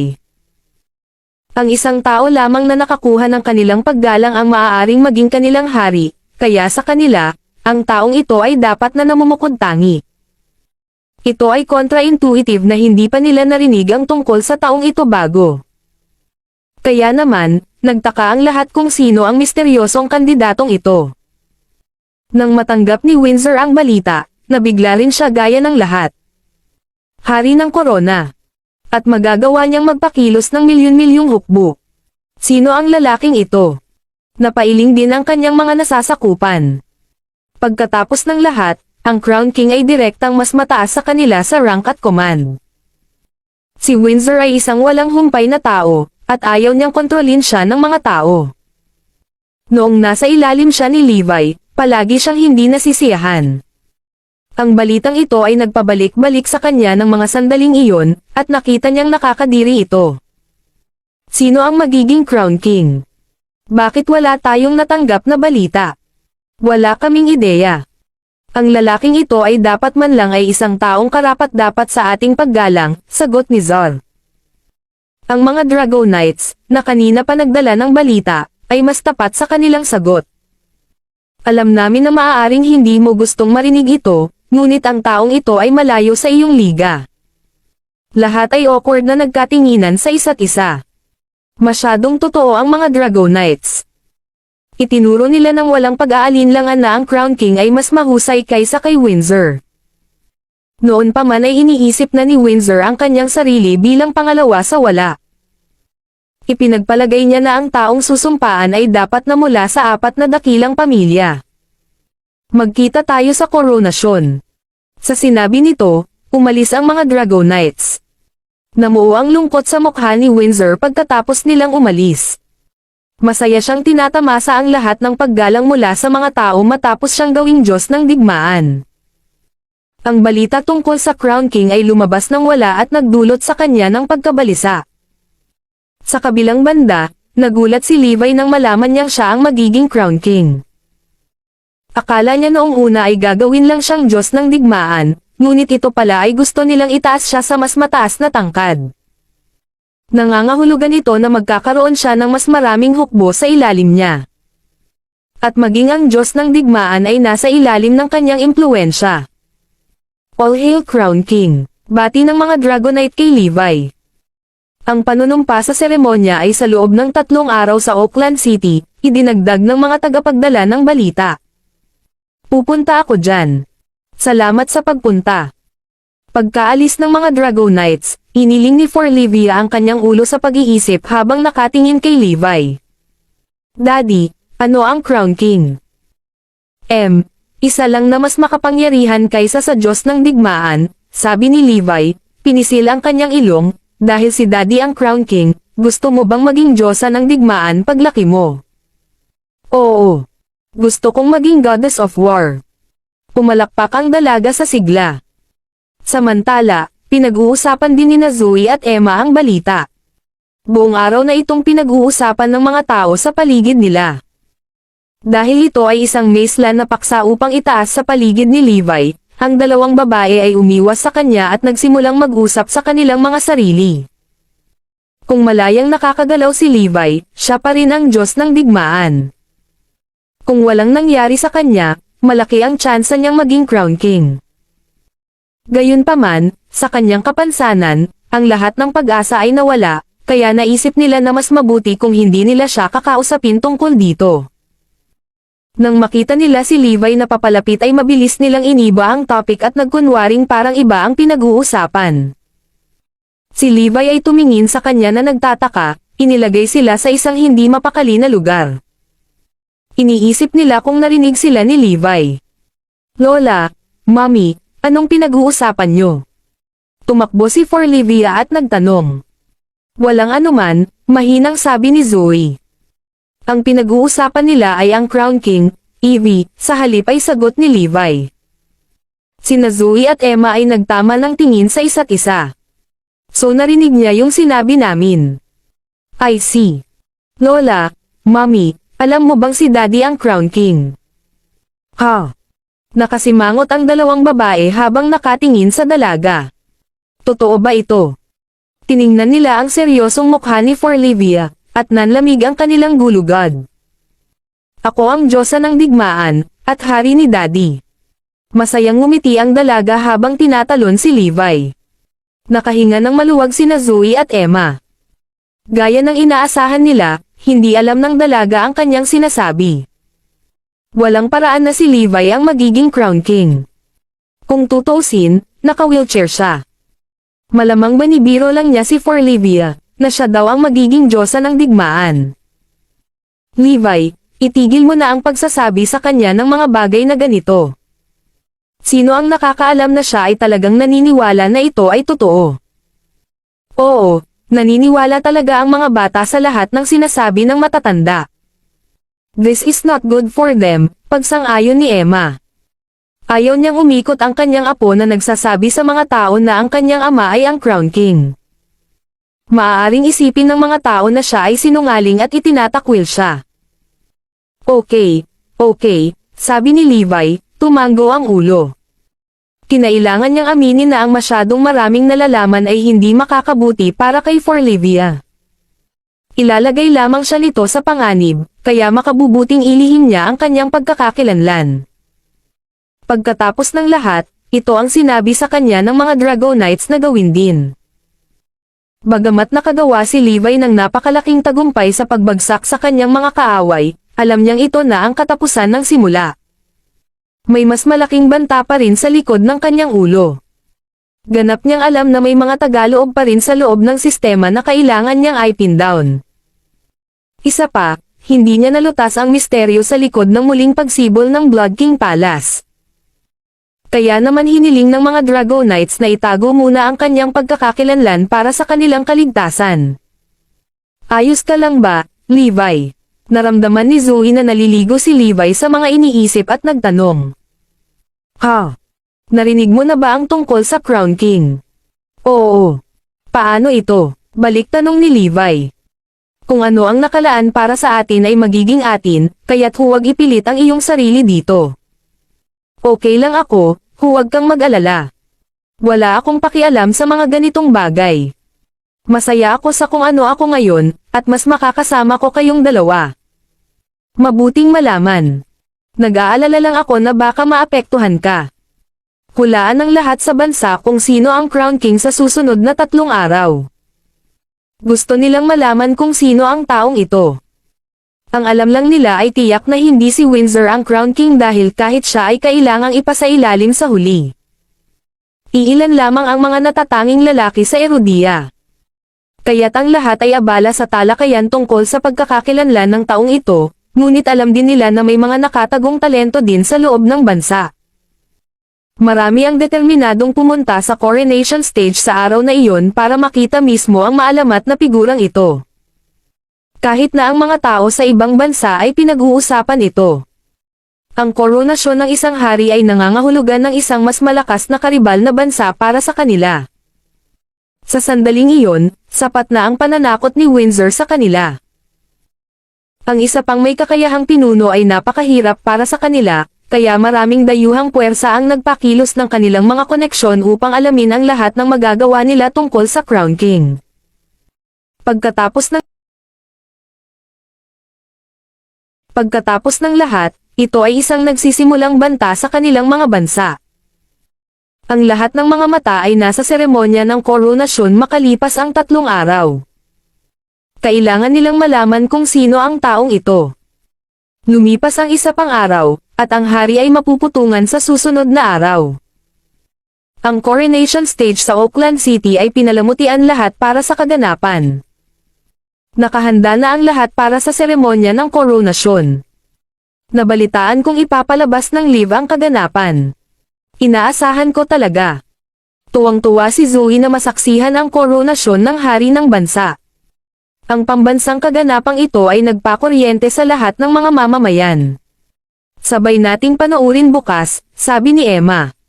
Gusto ko rin manood. Mapusok na sigaw ni Forlivia. Nga pala, pupunta ako sa Auckland City bukas, mahinang sabi ni Levi, nakatingin sa kanilang tatlo. Ano? Parehong natigilan sina Zoe at Emma. Ang tagal nilang bumalik sa kanilang katinoan. Anong ibig mong sabihin? Bakit ka pupunta bukas? Nagtatakang tanong ni Zoe. Don't tell me siya ang Crown King. Hindi pwede. Si Levi ay kasama namin sa lahat ng oras na ito.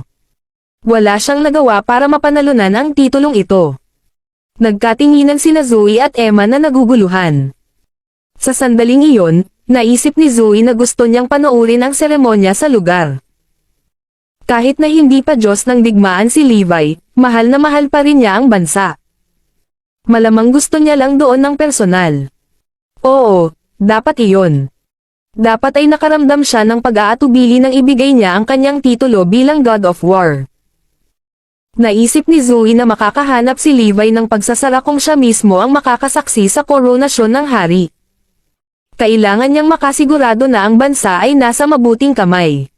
Sige. I'll ask them to send you over tomorrow, walang tanong pa si Zoe. Salamat. Muli, ang coronation stage ay ginamit pagkatapos ng mahabang panahon. Sa katunayan, ito ay isang makasaysayang sandali para kay Erudia. Dumalo sa seremonya ang lahat mula sa militar. Ang Commander-in-Chief ng 9 War Zones, ang 4 Guardians, Windsor at ang Azure Army, at Iron Brigade kasama ang Iron Knights ay nandoon lahat. Maging ang Asher Dragon, White Tiger, at iba pang matandang kasamahan ni Levi ay naroon noong araw na iyon. Dahil sa kahalagahan ng kaganapang ito, ipapalabas ito sa buong mundo. Hindi lamang ito makapagpapalakas ng moral ng bansa, ngunit ito rin ay magsisilbing hadlang para sa ibang mga bansa. Bukod dito, ang Crown King ay nararapat sa lahat ng atensyon ng mundo. Sa susunod na araw, nagpadala si Zoe ng pribadong helicopter para ipadala si Levi sa Auckland City. Dumating si Levi bandang alas 8 ng umaga. Di nagtagal pagkatapos nito, kinuha ng mga Dragonite si Levi ng palihim, at sila ay nagtungo sa coronation stage. Dahil hindi namin natukoy ang lahat ng aming mga kaaway, kailangan mong manatiling tago sa loob ng ilang oras, humihingi ng paumanhin ang mga Dragonites. Huwag kang mag-alala tungkol dito. Binigyan ako ng bansa ng pinakamataas na karangalan. Walang anuman ito kumpara sa ginawa ng bansa para sa akin, paniniguro ni Levi sa kanila. Ang seremonya ay nakatakdang magsimula sa alas 10. Maraming maimpluwensyang figure ang nagtipon sa coronation stage bago iyon. Ito ay hindi isang pampublikong kaganapan, kaya ang mga nais sumali ay kailangang magkaroon ng isang imbitasyon. Kasama sa mga dumalo ang ilan sa mga pinakakilalang tao sa bansa, tulad ni Benny Quinten, ang pinakamahusay na doktor sa Erudia. Kinakausap niya si Asher Dragon at ang iba pa sa venue. Mukha silang nanghihinayang nang makita ang isa't isa. Maaaring ito ang aming boss, komento ni White Tiger bilang pagbibitiw. Oo. Si Mr. Garrison ay maaaring ang Crown King. Alam talaga ni Benny kung sino ang totoong Crown King, ngunit dahil pumirma siya sa isang confidentiality agreement, hindi siya makahinga. Ayos lang. On the bright side, Windsor won't behave as he like now, sabi ni Kirin, he'll have to listen to the Crown King now. Oo.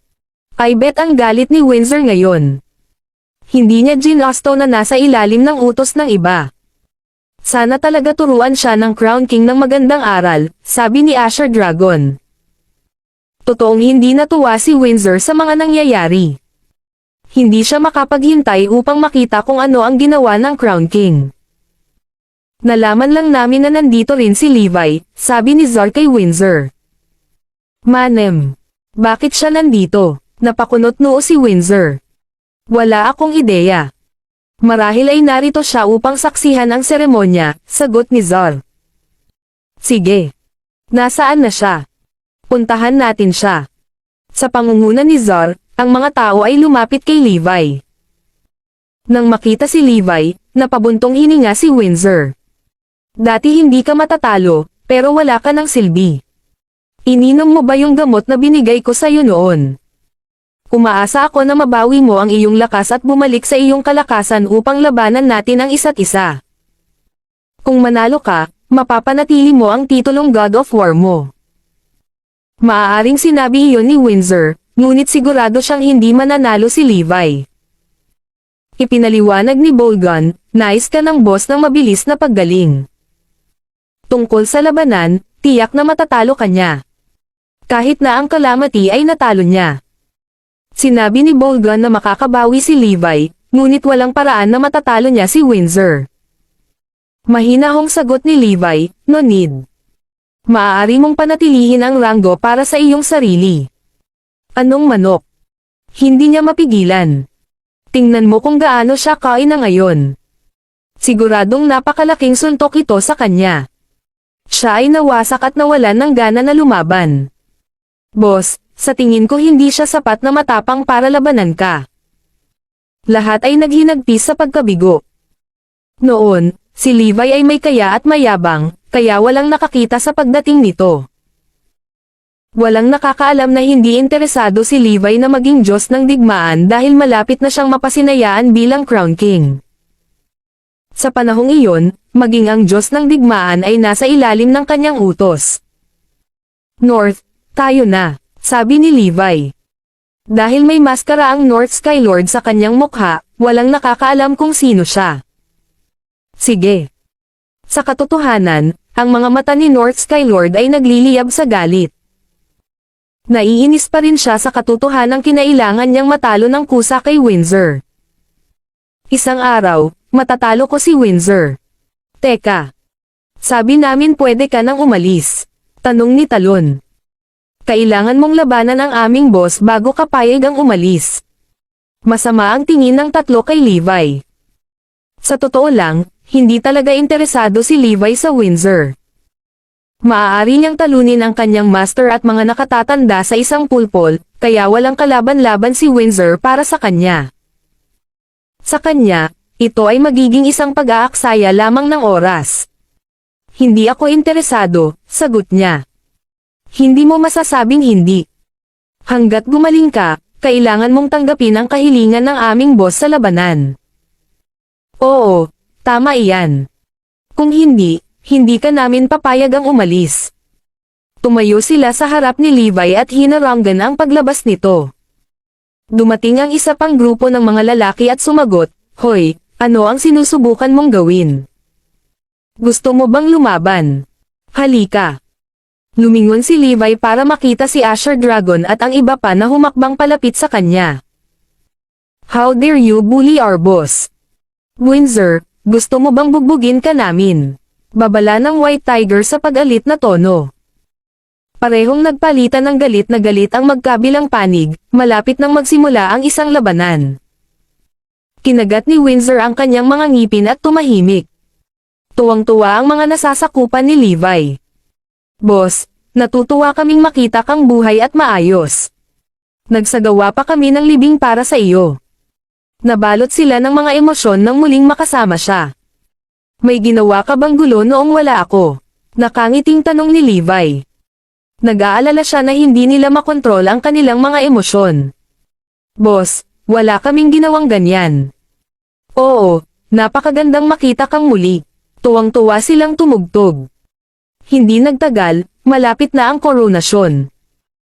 Kinailangan ng lahat na bumalik sa kanilang mga upuan, kaya sinabi ni Levi kay North Skylord na paalisan siya. Nasaan si Levi? Hindi ba siya dumating para saksihan ang seremonya? Naguguluhang tanong ni Windsor. Nang sinimulan nilang i-scan ang karamihan ng tao para sa figure ni Levi, si Asher Dragon at ang iba pa ay ganoon din ang ginagawa. Nasaan si Levi? Bakit siya nawala nang walang babala? Halos mapuno na ang mga upuan, ngunit wala pa rin si Levi. Isa lang ang ibig sabihin nito, hindi imbitado si Levi. Nagmamadali nilang iniskan ang listahan ng bisita at hindi nakita ang pangalan ni Levi doon. Hindi siya invited. Saka paano siya nakapasok? Wala bang pumipigil sa kanya? Nasaan na siya ngayon? Kalimutan mo na. Dapat tayong tumutok sa seremonya. Agad na ibinalik ng lahat ang atensyon sa seremonya. Sa ngayon, tapos na ang paghahanda, at ang buong seremonya ay ipapalabas ng live sa TV. Samantala, sa Northampton, hinihintay ni Zoe at ng kanyang pamilya ang pagsisimula ng seremonya sa harap ng TV. Masayang pumalakpak si Forlivia. Tatay. Tatay. Gayunpaman, same time na sinabi ni Zoe sa kanya, Evie, kung hindi nasaktan ang daddy mo, baka personal siyang dadalo sa seremonya ngayon. Tandaan mo, bayani ang daddy mo. Tumanggaw si Forlivia. Sige, naintindihan ko na. Si daddy ay isang bayani. Ngumiti si Zoe. Tingnan natin kung lalabas si daddy sa observation deck, okay? Sige. Para kina Zoe at Emma, isang karangalan na makitang sinasaksihan ni Levi ng personal ang seremonya para lamang sa mga nag-ambag ng malaki kay Herodia ang maimbitahan. Kahit na ang mayaman at makapangyarihan ay hindi madaling maimbitahan. Isang marangal na sandali ang personal na pagsaksi sa seremonya, kaya't buong pananabik nilang hinintay na lumitaw si Levi sa mga manunood. Halos lahat sa Herodia ay naghihintay na magsimula ang live na broadcast, kasama na si Meredith at ang iba pa. Dahil dati silang mga mandirigma ni Herodia, nagtipon sila ng maraming tao para panoorin ang live na broadcast ng sama-sama. Ang sabi ni Meredith, si Azuri at ang Crown King ay titiyakin ang kaligtasan ni Herodia. Maaari nating palaguin ang ating kayamanan at mamuhay ng mapayapa sa lupaing ito. Kailangan natin silang pasalamatan. Oo, tama iyan. Kailangang maging mapayapa si Herodia bago ito umunlad. Dapat nating pasalamatan ang mga bayani. Napabuntong hininga si Robert. Kung masaksihan ko ng personal ang seremonya, maaari na akong mamatay ng payapa. Ang mga nag-ambag lang ng malaki kay Herodia ang maimbitahan sa seremonya ng koronasyon, sabi ni Meredith sa tono ng panghihinayang. Imposibleng makadalo sila sa seremonya, kaya hindi man lang sila nang ahas na mangarap tungkol dito. Gayunpaman, ito ay magiging isang magandang karanasan. Kung matagumpay nilang nagawa ito, kahit ang mga kilalang pamilya ay hindi maglalakas loob na maliitin sila. Maya-maya, tumawa si Jenny. Narinig ko na nandoon si Levi para saksihan ang seremonya. Si Zoe ang naghatid sa kanya doon. Ano? Anong karapatan niyang dumalo sa seremonya? Talo lang siya. Kung naimbitahan siya, dapat niyang ibigay ang invitation card sa kanyang mga nakatatanda. Bakit siya mismo ang pumili na dumalo dito?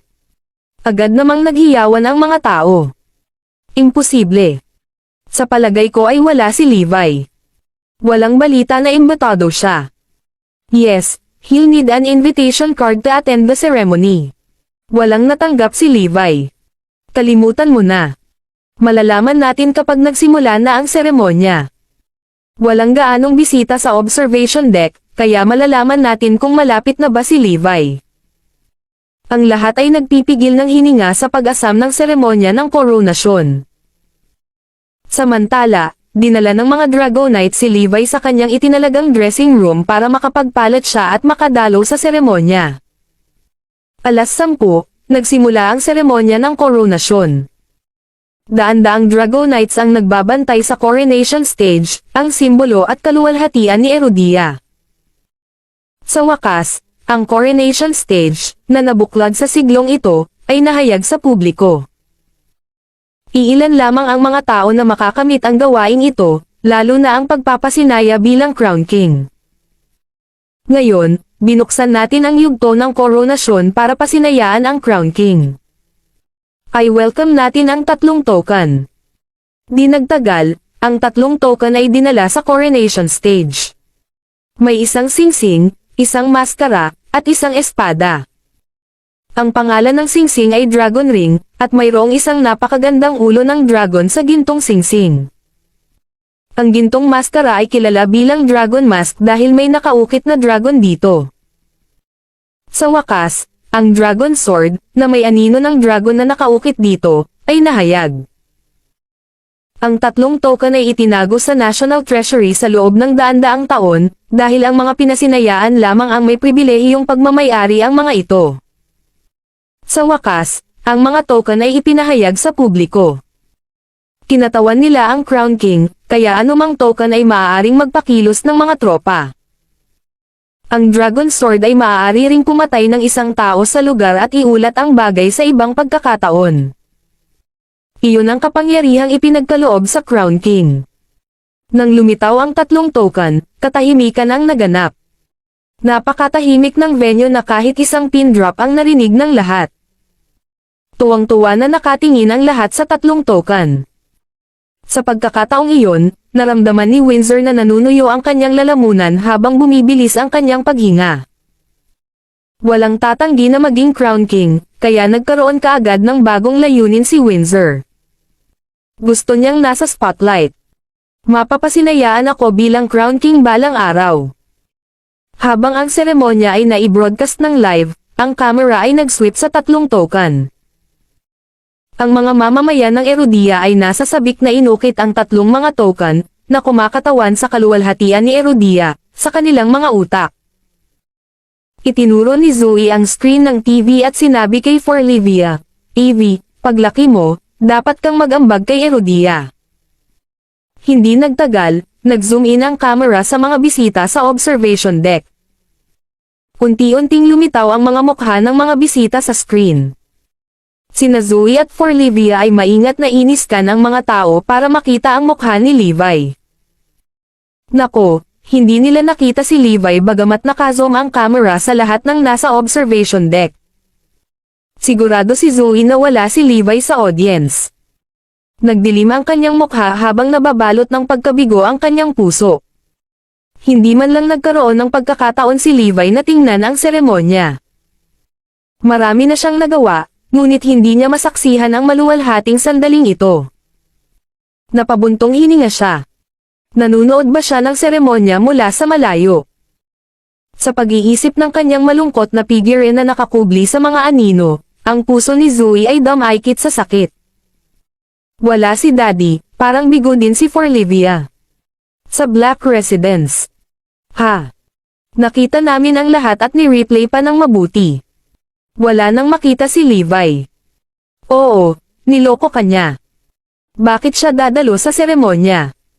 Yung mga importante lang sa bansa ang may karapatang nandyan. Si Levi ay baldado, kaya bakit nila siya iniimbitahan? Kaagad, isang maingay na tawa ang sumabog mula sa pamilyang Black. Oo, dapat nagsinungaling siya kay Zoe at sa iba pa.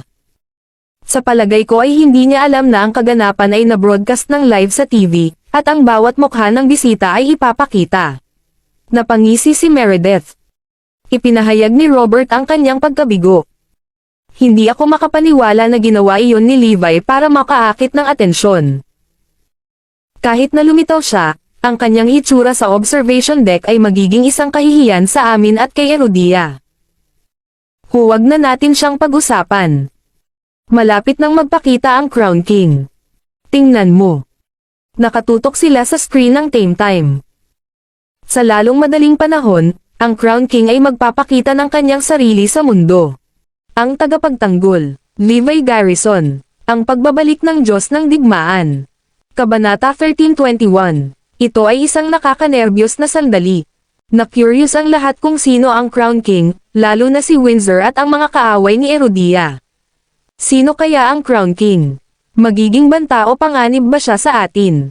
Kaya, hindi sila makapaghintay upang makita kung sino ang magiging Crown King. Oras na para umakyat ang Crown King sa entablado. Ipinapakita ang maharlikang damit, inihayag ang mga Dragonites. Ang maharlikang robe ng Crown King ay dinala sa entablado. Isang kahanga-hanga at kahangahangang kilin ang nakaborda sa roba. Ito rin ang insignia ng Crown King. Salubungin natin ang Crown King. Pagkaraan ng isang segundo, isang matayog na figure na nasa gilid ng mga Dragonites ang lumitaw sa entablado. Whoosh! Ang kanyang mga hakbang ay naglabas ng isang marilag at kahangahangang aura, na nagpapigil ng hininga sa masa. Siya ay isang makapangyarihang tao. Nakakatakot ang kanyang figure kaya hindi nang ahas na magsalita si Windsor at ang iba pang malalakas na mandirigma. Sa sandaling iyon, isang bakas ng takot ang lumitaw sa puso ni Windsor. Nawalan siya ng lakas ng loob na hamanin ang Crown King dahil naramdaman niya na ang huli ay kasing lakas ng mga makapangyarihang lalaki mula sa Great Family of Frostford. Inapi siya ng kahangahangang aura ng Crown King. Bago pa makita ng sino man kung ano ang hitsura ng Crown King, natakpan na ng Dragon Mask ang kanyang mukha. Ang Crown King ay mabilis na nagsuot ng maskara sa kanyang hitsura. Walang nakakita kung paano niya ito ginawa. Namiss nila ang pinakamahalagang sandali. Isang nalilitong bulungan ang sumambulat sa gitna ng karamihan. Mabilis iyon. Hindi namin nakita kung paano niya ginawa iyon. Sino ang Crown King? Tanong ni Meredith habang itinataas ang kanyang salamin. Hindi namin nakita. Tingnan natin kung nakuhanan ito ng kamera. Maaari lamang nilang ilagay ang kanilang pag-asa sa close-up shot. Kung tutusin, halos imposibleng mahuli iyon sa mata ng naglalaro ang broadcast sa TV. Sa Northampton, nang makita ni Forlivia ang matangkad na figure, sumigaw siya, "Daddy!" Si Daddy yan. Nakikita ko siya ngayon. Sina Zoe at Emma ay nagpalitan ng walang magawang mga tingin nang makita kung gaano kasabik si Forlivia. Tingnan mo, naniwala si Evie sa katarantaduhan ni Levi, sabi ni Zoe sabay buntong hininga. Naaalala ng mga bata ang mga kilos at salita ng ibang mga nasa hustong gulang kapag sila ay lumalaki habang pinagkakatiwalaan nila ang mga matatanda ng buong puso. Walang magawa si Zoe kundi pabulaanan ang kanyang sinabi. Evie, hindi si Daddy yan. Ituloy natin ang panonood. Oh, sige. Natahimik si Forlivia at nakatutok sa screen ng TV. Sa sandaling iyon, inilagay ni Levi ang dragon ring sa kanyang daliri habang inilagay ng mga Dragonites ang royal robe sa kanyang mga balikat. Hawak ang dragon sword, mabilis niyang hinugot ito. Swoosh! Ang gintong espada ay kumikinang sa sikat ng araw. Nakakasilaw na halos hindi maimulat ng lahat ang kanilang mga mata. Habang itinutok ni Levi ang espada sa hangin, isang malakas na presensya ang lumitaw. Ito ay ang Crown King, kung hindi man ay kilala bilang panahon ni Levi Garrison. Kaya, natapos ang seremonya ng koronasyon ng Crown King. Ipinagmamalaki naming iharap sa iyo, ang Crown King ng Erudia. Ipinagmamalaki ng mga Dragonites. Any objections? Walang umimik. Pakiramdam ni Windsor ay walang kapangyarihan, kaya wala siyang sinabi. Tutol ako. Biglang may umalangaw-ngaw na boses sa hangin. Ang tagapagtanggol. Levi Garrison. Ang pagbabalik ng Diyos ng Digmaan. Kabanata 13:22. Ito ay isang kaganapan na na-broadcast ng live, kaya halos lahat ay nanonood nito ngayon. Habang umaalingaw-ngaw ang tunog sa hangin, namayani ang katahimikan.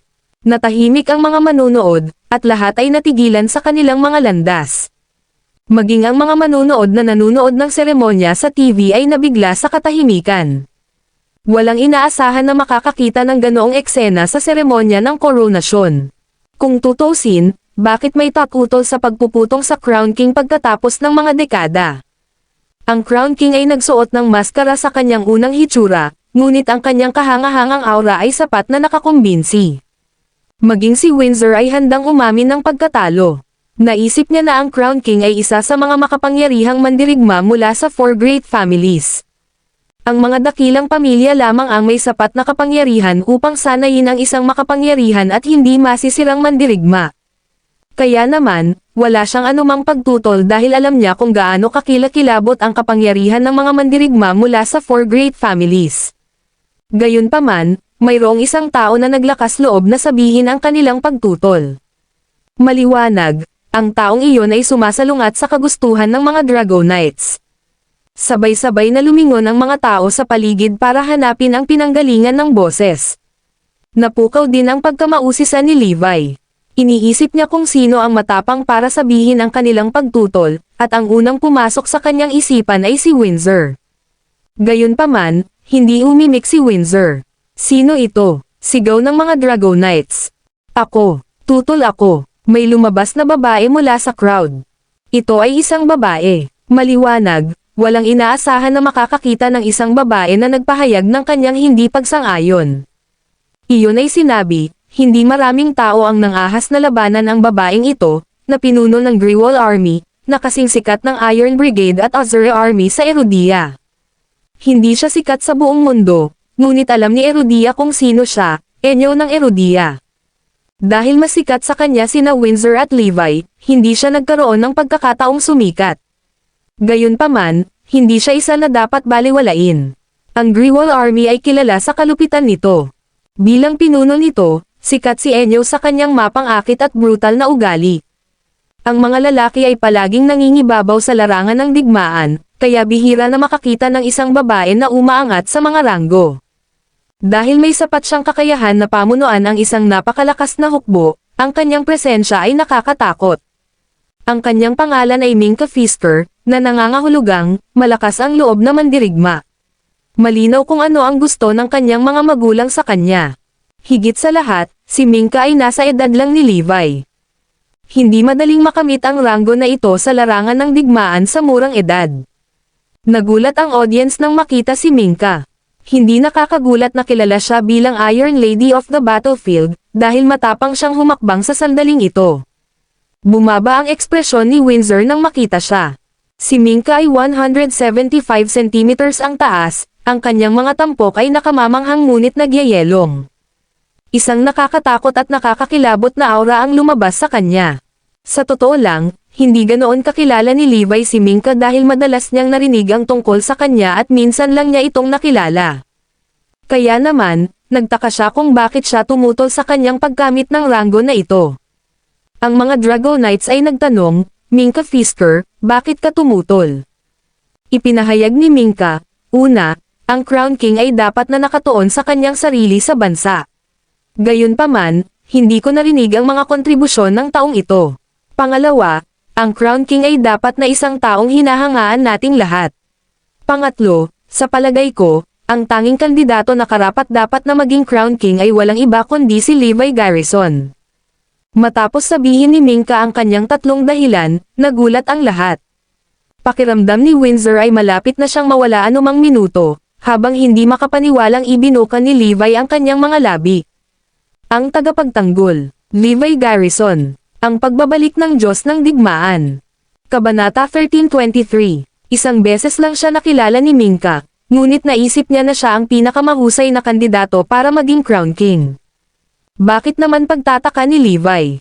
Maging si Windsor ay natahimik. Paano niya masasabing mas magaling si Levi kaysa sa akin? Natalo ko siya at ang The Calamity.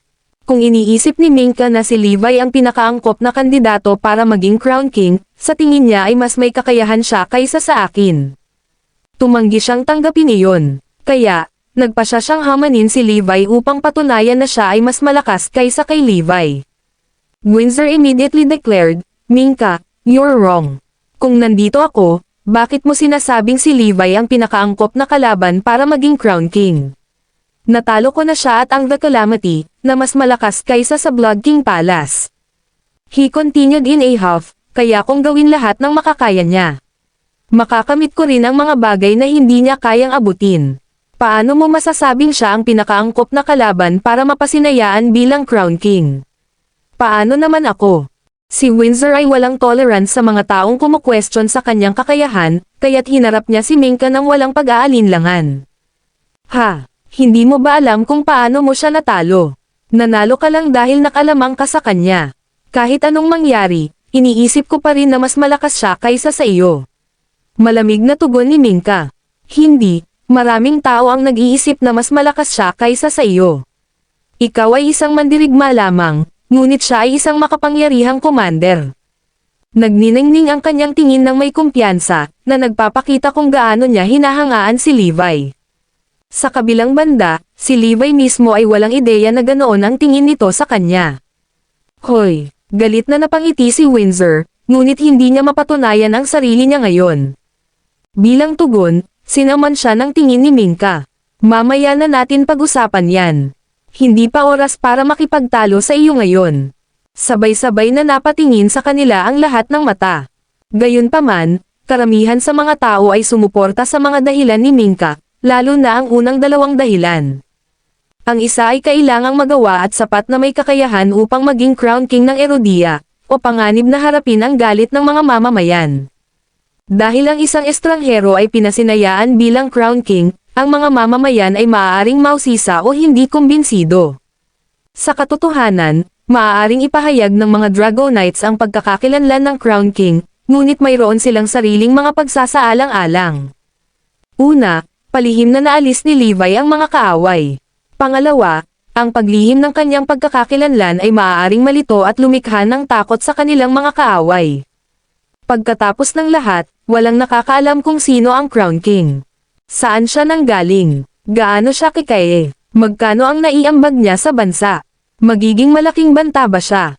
Dahil sa iba't ibang kawalang katiyakan ang naghihintay, walang nang-ahas na kumilos ng ganoon kadali. Sa halip, mag-aaksaya sila ng oras at pera para malaman kung sino ang Crown King. Kasabay nito, ang kanilang takot ay lalago sa paglipas ng panahon.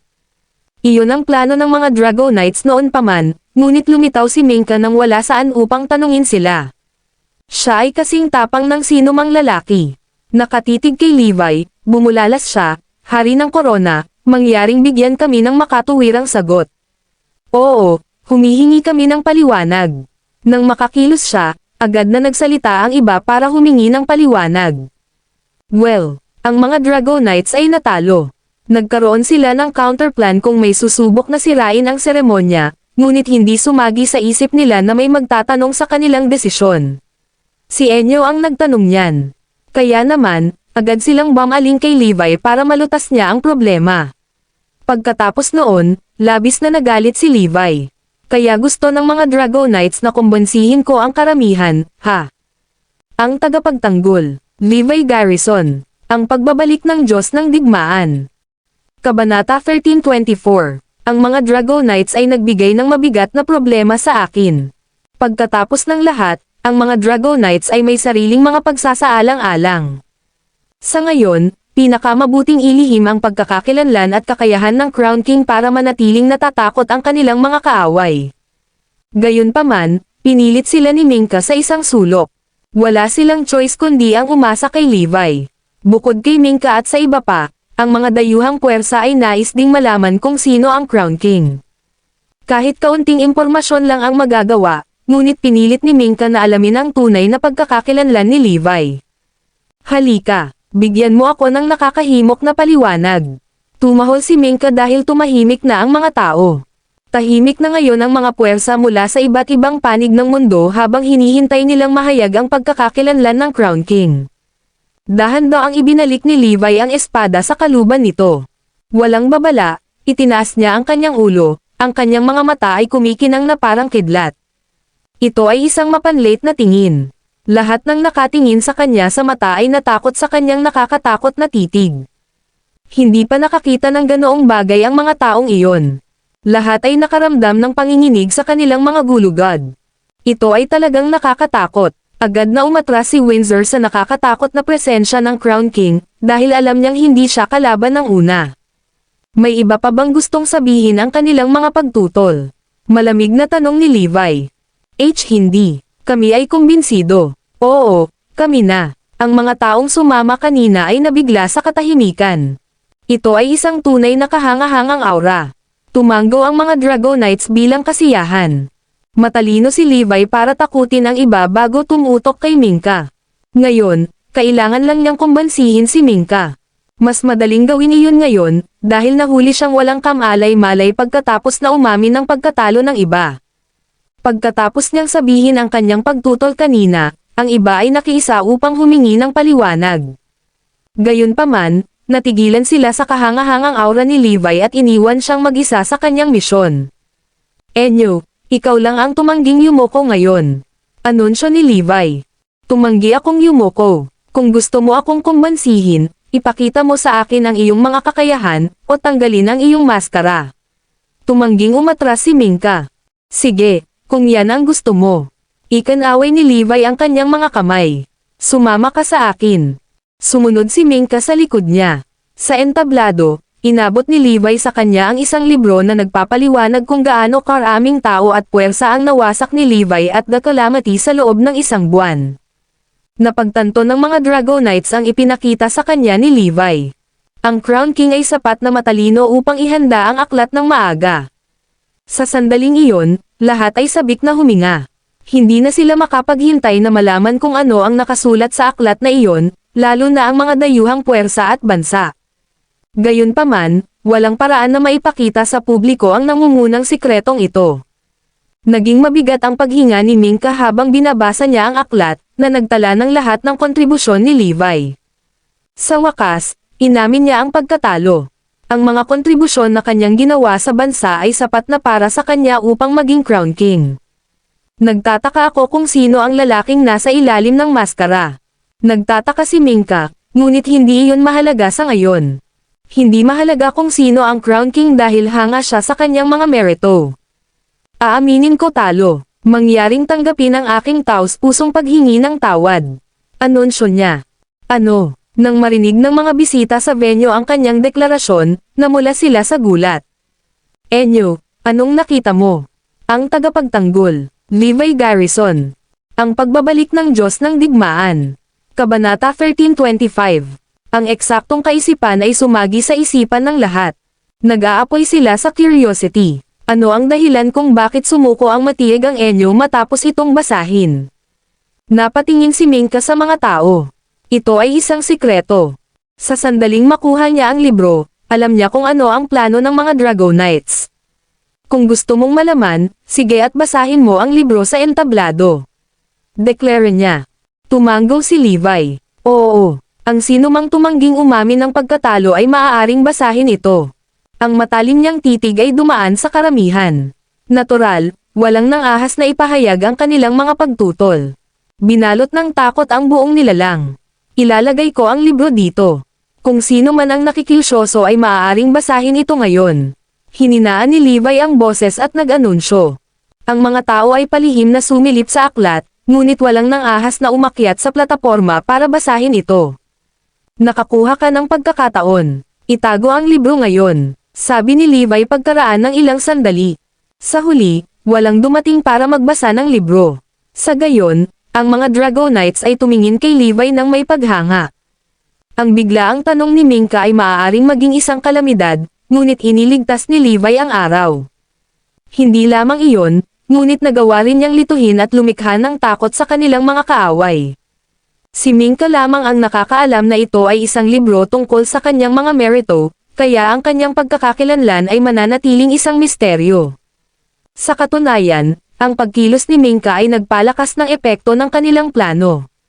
Natapos na ang coronation ceremony. Mula ngayon, gagawin ng Crown King ang kanyang tungkulin na protektahan ang North at ang buong Erudia. Siya ang magdadala ng kaluwalhatian kay Erudia. Dahil dito, natapos ang seremonya ng koronasyon sa inaugurasyon ng Crown King. Si Erudia ay nagkaroon na ng Crown King. Ang buong Erudia ay nagdiwang ng matagumpay, ngunit ang ibang mga bansa ay nasaran ng loob. Sa mahabang panahon, gagawin nila ang lahat para malaman kung sino ang Crown King. Nang matapos ang seremonya, nawala ang Crown King. Ang mga may planong makipag-usap sa kanya ay lubos na nadismaya. Aalis na sana si Minka, pero lumapit si Windsor sa kanya at hinaranggan ang paglabas niya. Anong ginagawa mo? Mas mataas ka lang ng kaunti sa akin. Hindi ako natatakot sa iyo. Kaya kung talunin ka, kung gusto mong lumaban, tara. Sinaman siya ng tingin ni Minka. Napangiti si Windsor. Hindi ako nakikipag-away sa mga babae. Nandito ako para pag-usapan ang ibang bagay. Curious ka ba sa nabasa ko sa stage kanina? Tanong ni Minka. Umiling si Windsor. Humanga siya sa kapangyarihan ng Crown King, kaya hindi siya interesado sa librong binasa ni Minka sa entablado kanina. Hindi, sumama ka sa akin. Mag-usap tayo ng common friend natin. Oo naman, sinundan siya ni Minka. Ang common friend pala ay walang iba kundi si Levi Garrison.